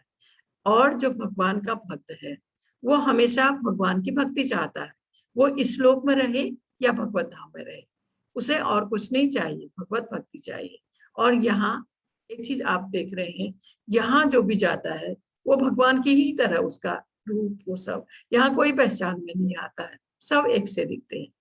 और यहाँ पहुंच पाना असंभव तो नहीं है लेकिन थोड़ा सा कठिन है, पर जो पूरी तरह भगवत भक्ति में समर्पण है, भगवान के चरणों में अपने को समर्पित कर चुका है, पूरी तरह उनकी भक्ति में लीन है, वो अवश्य ही यहाँ पहुंचता है। ऐसा वो अवश्य ही भगवत धाम पहुंचता है। उसके बाद भगवान जी ने कुछ कहा है इस अध्याय के बारे में। भक्ति योग समस्त योगों की परिणति है, अन्य योग तो भक्ति योग में भक्ति तक पहुंचाने के साधन मात्र। योग का वास्तविक अर्थ भक्ति योग है, अन्य सारे योग भक्ति योग रूपी गंतव्य की दिशा में अग्रसर होते हैं। कर्म योग से लेकर भक्ति योग तक का लंबा रास्ता आत्म साक्षात्कार तक जाता है। निष्काम कर्म योग इस रास्ते मार्ग का आरंभ है। कोई बिरला भाग्यशाली ही वैदिक विधान के अनुसार भक्ति योग के पद को स्वीकार करके कृष्ण भावना भावित हो पाता है। आदर्श योगी श्याम सुंदर कृष्ण पर अपना ध्यान एकाग्र करता है। वे राम, नरसिंह, बरहा तथा श्री भगवान कृष्ण जैसे विभिन्न रूपों में अवतरित होते हैं। वे सामान्य व्यक्ति की भांति माता यशोदा के पुत्र रूप में जन्म ग्रहण करते हैं और कृष्ण, गोविंद तथा वासुदेव के नाम से जाने जाते हैं।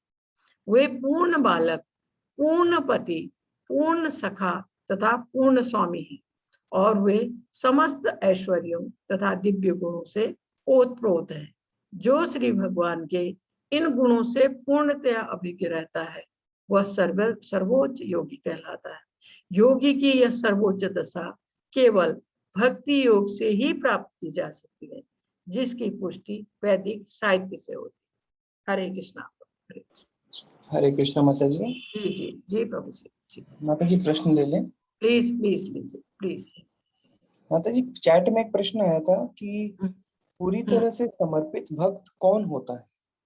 जो कृष्ण भावना भावित भक्त, जैसे जो सब कुछ आप सोचिए कि उसका सब कुछ जो है भगवान है, वो जो कुछ करता है भगवान के लिए करता है, उनकी सेवा में करता है, उसे अपने लिए कुछ नहीं चाहिए। जैसे कृष्ण भावना भावित भक्त है प्रभु जी, पूरी तरह समर्पित, जो वो उनका एक एक क्षण भगवान की सेवा में जाता है। ऐसा भक्त जो पूरी तरह मन में हमेशा भगवान का ध्यान कर रहा है, उनका जप कर रहा है, जो कुछ सोच रहा है भगवान के लिए सोच रहा है, ऐसा भक्त। जी प्रभु जी। जी हरे कृष्ण। हरे कृष्ण। हरे कृष्ण। आयुष प्रभु प्रश्न पूछे। हेलो जी बोलिए प्रभु जी, बोलिए प्लीज बोलिए। हरे कृष्णा माता जी। हरे कृष्णा प्रभु जी। हरे कृष्णा जी। जी चरण स्पर्श माता। हरे कृष्णा, बोलिए प्रभु। माता जी, हाँ माता जी, मैं काफी लंबा प्रश्न है मेरा, मेरे जीवन से कुछ इसका संबंध है। जी मैंने प्रभु की भक्ति क्लास 7th से शुरू की थी। जी। जब मैं क्लास 7th में था तो उस टाइम से क्लास 9th या 10th तक मैंने करा था और मेरा जीवन काफी अच्छा चल रहा था। जी प्रभु मतलब जी। ऐसा नहीं था कि मुझे प्राप्ति की ओर बढ़ रहा था मैं, मेरे मन में सिर्फ इतना था कि जो बताया जा रहा है उन नियमों का पालन करूं, जी मतलब प्रभु सच बोलना या ऐसी जी जी चीजों का मैं ध्यान रखता था। जी जी जी प्रभु। किंतु आज उसके बाद मैं छूट गया। आज मैं बीटेक 2nd ईयर में हूँ। जी अब मैंने दोबारा शुरू किया है और इसमें दोबारा से वही चीज आ रही है कि मोक्ष, लेकिन मुझे कृष्ण को भी पाना है, लेकिन उसके पहले मुझे अपने माता पिता को भौतिक सुख सुविधाएं भी देनी है। तो बिल्कुल मैं प्रभु उस जी, चीज को बिल्कुल लेके बड़ा कंफ्यूज रहता हूँ कि प्रभु जी। सुनिए, मतलब यदि मैं मैं आपको भौतिक सुख जी सुविधाएं अपने माता पिता को दूंगा तो फिर मैं कृष्ण की भक्ति से भटक नहीं नहीं सकता भटकेंगे हूँ प्रभु जी, नहीं या भटक भटकेंगे। जाऊंगा, नहीं प्रभु जी। क्योंकि फिर वही बात हो जाती है। जी प्रभु जी, क्या है कि हमारे इस दुनिया में, भौतिक जीवन में हमारे कुछ फर्ज हैं परिवार के प्रति, उसके प्रति, वो भी हमको पूरे करने हैं, हम उससे भाग नहीं सकते हैं। दूसरा, आपको काम करना है, आपको पैसा कभी कमाना है ना, उनकी देखभाल करनी है, ये भी जरूरी है। लेकिन इसके साथ में आप भगवत भक्ति कर सकते हैं प्रभु जी। इसके साथ में आप दोनों चीजों को निभा सकते हैं आसानी से। आप जॉब भी कीजिए और अपने फर्ज भी पूरा कीजिए और साथ में आप भगवत भक्ति में धीरे धीरे आगे बढ़िए और ये सोच के आप हर कर्म कीजिए कि वो आप भगवान के लिए कर रहे हैं। आपके मन में तो भक्ति बीज पहले से ही है प्रभु जी, पहले से ही है, क्योंकि आपने भगवान भक्ति के बारे में जाना है, किया है, उसको महसूस किया है, तो इसके आपको लिए मुश्किल नहीं होगी। आप सब कुछ कीजिए, अपना कर्तव्य भी पूरा कीजिए, अपना फर्ज भी पूरा कीजिए, साथ में भगवत भक्ति भी कीजिए।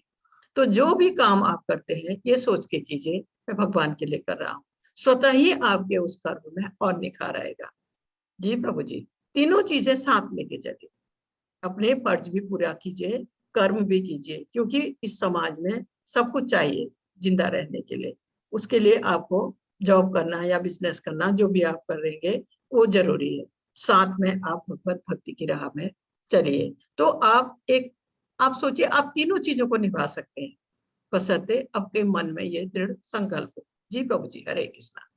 जी हरे माता जी, कृष्णा। हरे कृष्णा प्रभु, हरे कृष्णा। हरे कृष्ण। रेडमी माता जी। हरे कृष्णा। हाँ हरे कृष्ण माता जी। बोलिए बोलिए माता जी, बोलिए। माता जी जी, सुबह में माता जी ने पढ़ा था, उसमें एक योग रूप शब्द आया था, योग रूढ़ का मतलब क्या होता है? योग योग रूढ़, योगी रूढ़ की योग रूढ़ ऐसे योग रूप कहिए माता जी। योग रूढ़ है जी जी। शायद ऐसा माता जी वही चीजें है ना। योग जैसे आज हमने अष्टांग योग के बारे में आपको बताया ना, इसे जो भी चीजें हम करते हैं जैसे योग करते हैं या अष्टांग योग, ये चीजें किस लिए हैं? अपनी इंद्रियों को बस में करने के लिए, क्योंकि हमारी जो इंद्रियां हैं हमें भौतिक जीवन की ओर खींचती हैं, यह अपना सुख चाहती हैं, ठीक है। तो इनको हम अगर हम भक्ति के मार्ग में आगे बढ़ना चाहते हैं या हम अपना ये जीवन और अगला जीवन संवारना चाहते हैं तो हमें भक्ति करनी है भगवान की। अगर हम इसी जन्म मृत्यु के चक्र में फंसे रहना चाहते हैं या इसी भौतिक उसमें ये भौतिक जगत में बार बार शरीर बदलना चाहते हैं, फिर हमको कुछ भी करने की आवश्यकता नहीं है। अगर हम ये चाहते हैं कि हम इस भौतिक बंधन से निकले, इस जन्म मृत्यु के चक्र से निकले, तो हमारे लिए धीरे धीरे भक्ति के मार्ग में आगे बढ़ना अति आवश्यक है माता जी। वो और भक्ति का मार्ग अत्यंत सरल है। इसमें हमें अष्टांग योग करने या कोई और योग के द्वारा अपनी इंद्रियों को बस में करने की आवश्यकता ही नहीं है माता जी। जैसे जैसे हम भक्ति के मार्ग में आगे बढ़ेंगे हमारी इंद्रियां स्वतः ही बस में हो जाती है, स्वतः ही दब जाती है। जी जी माता जी। जी माता जी। जी हरे कृष्णा। सोनिका तिवारी माता जी। हरे सोनिका कृष्णा। तिवारी माता जी प्रश्न पूछें। हरे कृष्णा। बोलिए बोलिए माता जी अनम्यूट करें। हरे कृष्णा माता जी। हरे कृष्णा। बोलिए माता जी बोलिए। माता जी, जैसा मैंने कल बताया था आपको कि मेरे पास एक छोटे से लड्डू गोपाल है, मैं उनकी सेवा करती हूँ। जो मुझसे हो सकता है उस हिसाब से मैं पूजा करती हूँ, लेकिन मुझे अभी तक कोई गुरु नहीं मिला, ना ही मुझे गुरु दीक्षा मिली है। तो मुझे थोड़ा सा डाउट रहता है कि जो मैं पूजा फॉलो कर रही हूँ कहीं कुछ गलत ना हो उसमें। तो क्या माता जी, जैसे कि जो भी पूजा कर रही हूँ वो गलत होगा तो उसका अपराध लग जाएगा मुझे? माता जी भगवान की सेवा करने से आप छोटे से तरीके से भी करती है, कैसे भी करती हैं, भगवान की सेवा करने से आदमी को कभी अपराध नहीं लगता। ये तो अच्छी बात है। भगवान की सेवा करने की हम कोशिश कर रहे हैं। उसके लिए जैसे गृहस्थ में थोड़ा मुश्किल भी होता है, उतने नियम कानून हम नहीं इस्तेमाल कर सकते जो कि मंदिर में होता है, ठीक है। मंदिर में नियम से समय से सब कुछ होता है, लेकिन जो घर में करते हैं तो कभी समय भी आगे पीछे हो सकता है। लेकिन एक तरीका जो है आपको उनके लिए, जैसे सुबह स्नान करके शुद्ध वस्त्र पहन के आप उनका अभिषेक कर सकती हैं, उनको अच्छे वो मतलब साफ वस्त्र पहना सकती हैं, उनके आरती कर सकती हैं, फूल अर्पण कर सकती हैं, उनके लिए शुद्ध शाकाहारी भोग बना के उनको भोग लगा सकती हैं। ये छोटी छोटी चीजें करते करते फिर आप उनकी सेवा कर सकती हैं। जी माता जी। जी माता जी जी माता जी, इतना से मैं करती हूँ। सुबह 4 बजे उठती हूँ, 10 माला करती हूँ। एकादशी के दिन 16 माला हो जाती है। एक्चुअली एक छोटी सी बेटी है 1.5 साल की ना, अकेले मैं ही देखती हूँ, थोड़ा 16 माला डेली करना डिफिकल्ट हो जाता है। नहीं लेकिन माता जी, भगवान को आप ना थोड़ा थोड़ा आप दिन भर में कीजिए, बस बेशक दिन भर में कीजिए, थोड़ा थोड़ा करके कीजिए, 16 करने का कोशिश कीजिए माता जी। तो क्या होगा जब आप 16 माला कर रहेंगी और भगवान की भक्ति करेंगी, कुछ थोड़े से और चीजें हैं नियम कानून, उनको आप फॉलो करते हुए आगे बढ़ेंगी, तब फिर आप दीक्षा के लिए तैयार हो जाएंगी, फिर आपको दीक्षा मिल सकती है। जी माता जी। लेकिन उसके लिए 16 माला करना आवश्यक है। और जैसे कुछ कीर्तन है हमारे, जैसे मंगल आरती है, उसके बाद जब हम दर्शन आरती करते हैं 7:30 बजे, उसमें उनके अलग अलग कीर्तन है उन भगवान के उसके लिए। तो ये चीजें फिर, और जैसे तिलक है, 12 जगह तिलक लगता है माता जी भगवान के 12 नाम से, भगवान कृष्ण के 12 नाम से 12 जगह हम ये तिलक लगाते हैं। इसके बारे में जानना उनके, और ये चीजें फिर आपको सीखनी होंगी दीक्षा से पहले। जी माता जी। जी हरे कृष्णा। हरे कृष्णा। हरे कृष्णा। माता जी चैट में प्रश्न है, विरक्ति का अर्थ क्या है? विरक्ति प्रभु जी, ये जो भौतिक चीजें हैं ना, इनसे हमारा अलगाव, भौतिक सुख जो हम चाहते हैं, आप ये सोचिए कि इन चीजों से धीरे धीरे हमारा अटैचमेंट जो है कम हो। ये तब संभव होता है जब हम भक्ति के मार्ग में आगे बढ़ते हैं। वैसे हम कुछ भी नहीं छोड़ सकते हैं। आपको पता है, एक पिन खो जाए हमारी, हम दिन भर उसी को ढूंढते हैं। तो ये भावना हम में आएगी तब जब हम भक्ति के मार्ग में आगे बढ़ेंगे। ये आप सोचिए, भौतिक चीजों से इससे लगाव तो रहता है व्यक्ति का, लेकिन अत्यधिक लगाव, अत्यधिक चाह, भौतिक उसकी इंद्रिय सुख की चाह, इनसे जब हम अलग हो जाते हैं उसको विरक्ति कहा गया है। और ये तब आएगी जब हम भक्ति के मार्ग में आगे बढ़ेंगे। जी प्रभु जी। जी जी माता जी, प्रश्न आपके खत्म हो गए माता जी। जी प्रभु जी, आज का चैप्टर ऐसा था ना कि वो थोड़ा गूढ़, आप सोचिए गूढ़ रहस्य जैसा, इसलिए जी माता जी, धन्यवाद, प्रणाम, आशीर्वाद दीजिए माता जी। हरे कृष्णा प्रभु जी, हरे कृष्णा। माता जी, बहुत प्रश्न आया है माता जी। आपका। नेहा मिश्रा माता जी, आप पूछ लीजिए प्रश्न अपना। बोलिए माता जी, बोलिए जी। हरे कृष्ण माता जी, मैंने हरे क्वेश्चन को चैट में लिखा था तो शायद स्किप हो गया होगा। मुझे ये जानना है कि ये जो माला जाप के बारे में आप बता रही हैं, जो 10 या फिर 16 से शुरुआत करनी होती है, वो जाप कौन सा है? माता जी, एक से कीजिए आप, जी एक से कीजिए। हरे कृष्ण कृष्ण कृष्ण हरे हरे, हरे राम राम राम हरे हरे। माता जी, ये महामंत्र है, ये चैतन्य महाप्रभु ने दिया है हमको, और ये हमारे शास्त्रों से आया है। क्योंकि चैतन्य महाप्रभु ने देखा, वो कलयुग में ही आए थे 500 साल पहले, कि यहाँ और चीज, जैसे पहले जंगल में जाके तपस्या करते थे जी, तो वो सब कर पाना अभी संभव नहीं है। उन्होंने एक आसान विधि हमें दी है भक्ति के मार्ग में आगे बढ़ने के लिए। तो ये हमारी ये शुरुआत है, यहाँ से पाठशाला आपका, ये पहली, जब हम स्कूल जाना शुरू करते हैं, ये पहली पाठशाला है हमारी, हरि नाम या ये महामंत्र के जब से शुरू करें हम। जी माता जी। जी जी जी, ठीक है। तो इसकी शुरुआत हम 1 से शुरू करेंगे और उसके बाद फिर माता जी, आपके पास जितना समय हो जी, और इसके लिए कोई बंदिश नहीं है, आप चलते हुए भी कर सकती हैं, सुबह, दिन में, शाम को, कभी भी कर सकती हैं। और प्रभुपाद जी ने कहा है 16 माला करना चाहिए, 16 माला। तो आप जितना आपको समय हो उतने से शुरू कीजिए, और जब आप करेंगी ना, तब इसके जो इस मंत्र की शक्ति का आपको आभास होगा। जी माता जी, जी अति शक्ति है इस मंत्र में। जी माता जी, हरे कृष्णा हरे कृष्णा। नरपत प्रभु। हरे कृष्ण माता जी। हरे कृष्णा प्रभु जी, हरे कृष्णा। बोलिए जी, मुझे ये जानना था कि जब हम भगवान को भोग लगाते हैं तो में हम लहसुन, प्याज या मसूर की दाल वर्जित क्यों है? प्रभु जी, वो ना तामसी है, तीनों चीजें तामसी चीजें, न तो भक्त उसको ग्रहण करते हैं और न भगवान को भोग लगाते हैं। ये कोई बुरा वो नहीं है, लेकिन वो तामसी होने से क्या होता है कि तामसी चीजें अगर हम खाते हैं तो मन में विकार उत्पन्न होते हैं, इसलिए ये 3 चीजों को वर्जित किया गया है। जी प्रभु जी। जी माता जी, वो तामसी क्यों होती है, उस पे कुछ आप बता सकते हैं क्या? प्रभु जी, वो तामसी है, क्यों रखा गया है? तामसी में है वो 3 चीजें, लहसुन, प्याज और ये अशुद्ध नहीं है, अशुद्ध नहीं है, लेकिन इससे क्या होता है, जो तामसी चीजें आप उनके गुण तामसी है उस चीज के, तो उससे क्या होता है कि जो भी भक्त उसको ग्रहण करेगा तो उसके मन में विकार उत्पन्न होते हैं, जो कि भक्ति के मार्ग में बाधा पहुंचाते हैं। इसलिए ये भगवान को भोग नहीं लगता। और कोई भी जो भी इस्कॉन से जुड़ा है या किसी भी भक्ति के उसमें, जब भी आपको ध्यान होगा, घर में भी आप अगर पूजा पाठ करते हैं तो उस दिन ये चीजें प्रसाद भोग में नहीं डलती है, उस दिन घर में बिना इन चीजों के भोजन बनता है। ये शुरू से ये परिपाटी चली आ रही है, हम अभी इसको शुरू कर रहे हैं या अभी ये है, ऐसा नहीं है प्रभु जी। मैंने तो बचपन से ये सब देखा है।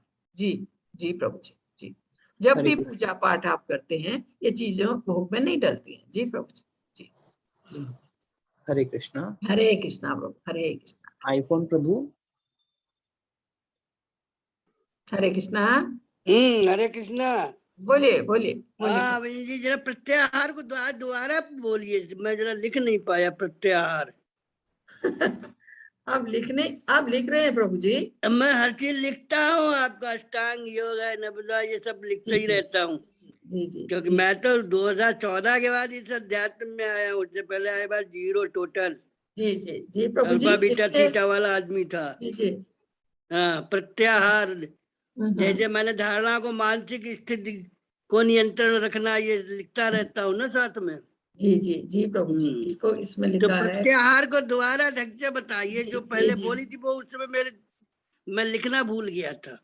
प्रत्याहार के लिए कहा गया है प्रभु जी, कोई भी कृष्ण रूप में या विष्णु रूप में उनके पूर्ण विस्तार को सही सही जाने बिना भगवत धाम गोलोक में प्रवेश नहीं कर सकता है। इसमें ऐसे, मैं 1 मिनट रुकिए, मैं आपको पूरा ही लिखवा देती हूँ प्रभु जी। ये मैं प्रत्याहार, 1 सेकेंड रुकिए। माता जी ये पुराने भक्त हैं, हर बैच में आते हैं। जी जी जी प्रभु जी जी, मुझे आवाज से लग रहा है प्रभु जी, मुझे नाम नहीं याद रहते हैं ना। इनको हम आईफोन के नाम से ही जानते हैं। आईफोन, मेरा नाम है संतोष मिश्रा। जी आप प्रभु। नाम समझ नहीं गए, लिखते? मेरा नाम है संतोष मिश्रा। तो आप नाम लिखते क्यों नहीं है प्रभु जी? मेरी मैडम लिखती है अपना, कल्पना मिश्रा। वो आपका 7 बजे वाला 3 बजे वाला को चलती है उनका।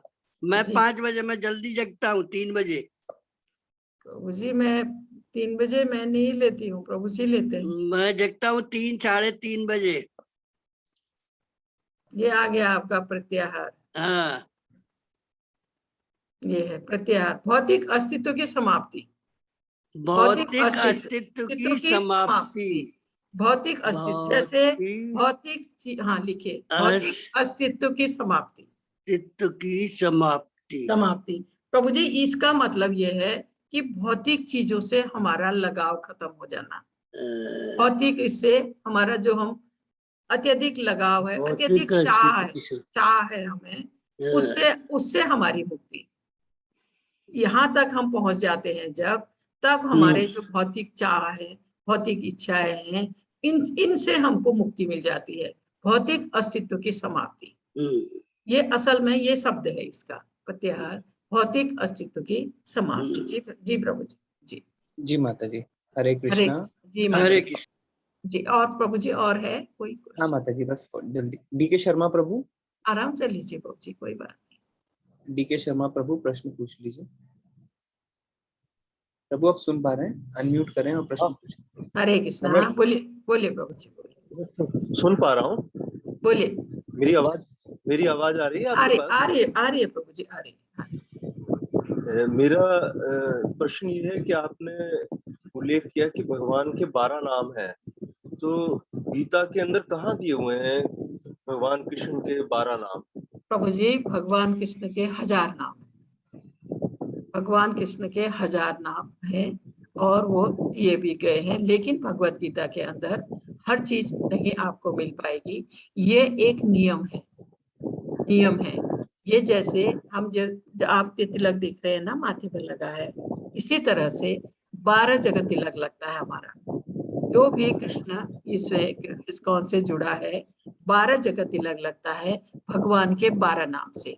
हर जगह के लिए एक नाम है उनका, भगवान के 12 नाम से हम 12 जगह तिलक लगाते हैं। जितनी बार स्नान करते हैं उतनी बार, तो वो 12 नाम है। जब आपकी बारी आएगी ये तिलक लगाने की तो हम आपको बता देंगे।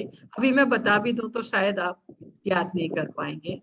तो ये 12 नाम, इससे हमें रोज हम क्या, हर कोई भक्त रोज इतनी हर जगह के लिए अलग नाम है भगवान का, और उनके 1000 नाम है भगवान के। ये तो मैं 12 की बात कर रही हूँ। जी प्रभु। अच्छा माता जी, विष्णु सहस्त्र नाम प्रभु जी, विष्णु सहस्त्र नाम में भगवान के 1000 नाम लिखे हुए जी। वही कृष्ण के भी 1000 नाम है प्रभु जी, वही भगवान की मैं बात कर रही हूँ। जी जी। अच्छा, ये जो माता जी, जो आपकी ये आज की पीपीटी है, ये मिल सकती है क्या? प्रभु जी रोज आती है, आपको आएगी, क्योंकि वो आएगी तभी आप कुछ कर पाएंगे ना। वो हर अध्याय की आएगी प्रभु जी आपको। जी बहुत ज्ञानवर्धक थी आज। मन को बस में करना थोड़ा मुश्किल होता है, वही चर्चा थी प्रभु जी। बहुत धन्यवाद। हरे कृष्णा, हरे कृष्णा, हरे कृष्णा, हरे कृष्णा। विजय उपाध्याय प्रभु, विजय उपाध्याय प्रभु।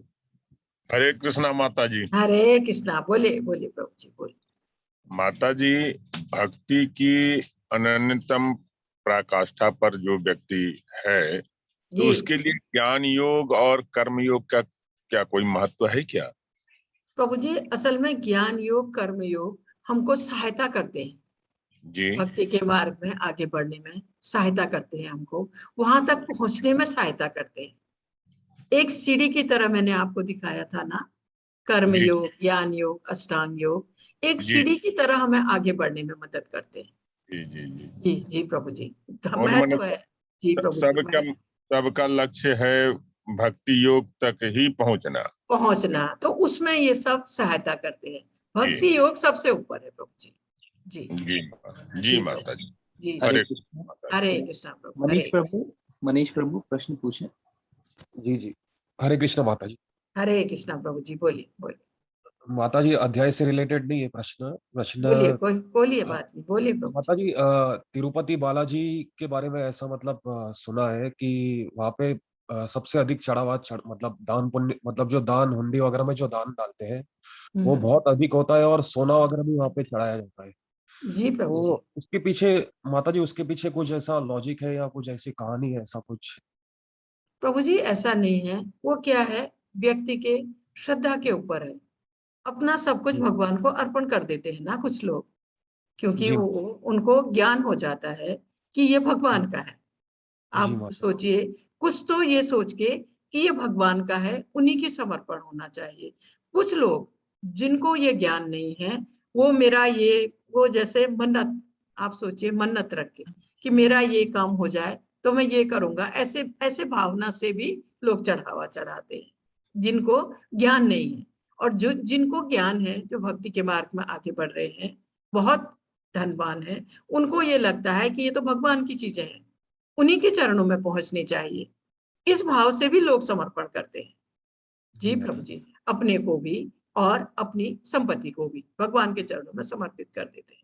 मैं आपको बताती हूँ, ये एक, जैसे एक भक्त के बारे में मुझे पता है। एक भक्त थे, वो अभी नहीं है, तो जिन्होंने वृंदावन में एक प्रेम मंदिर भी बनाया है इस्कॉन के बगल में, बहुत बड़ा। तो वो प्रवचन देते थे, वो बहुत ही पहुंचे हुए भक्त थे। जैसे प्रभुपाद जी बोलते हैं, बिल्कुल उनके शब्द मिलते थे उनसे।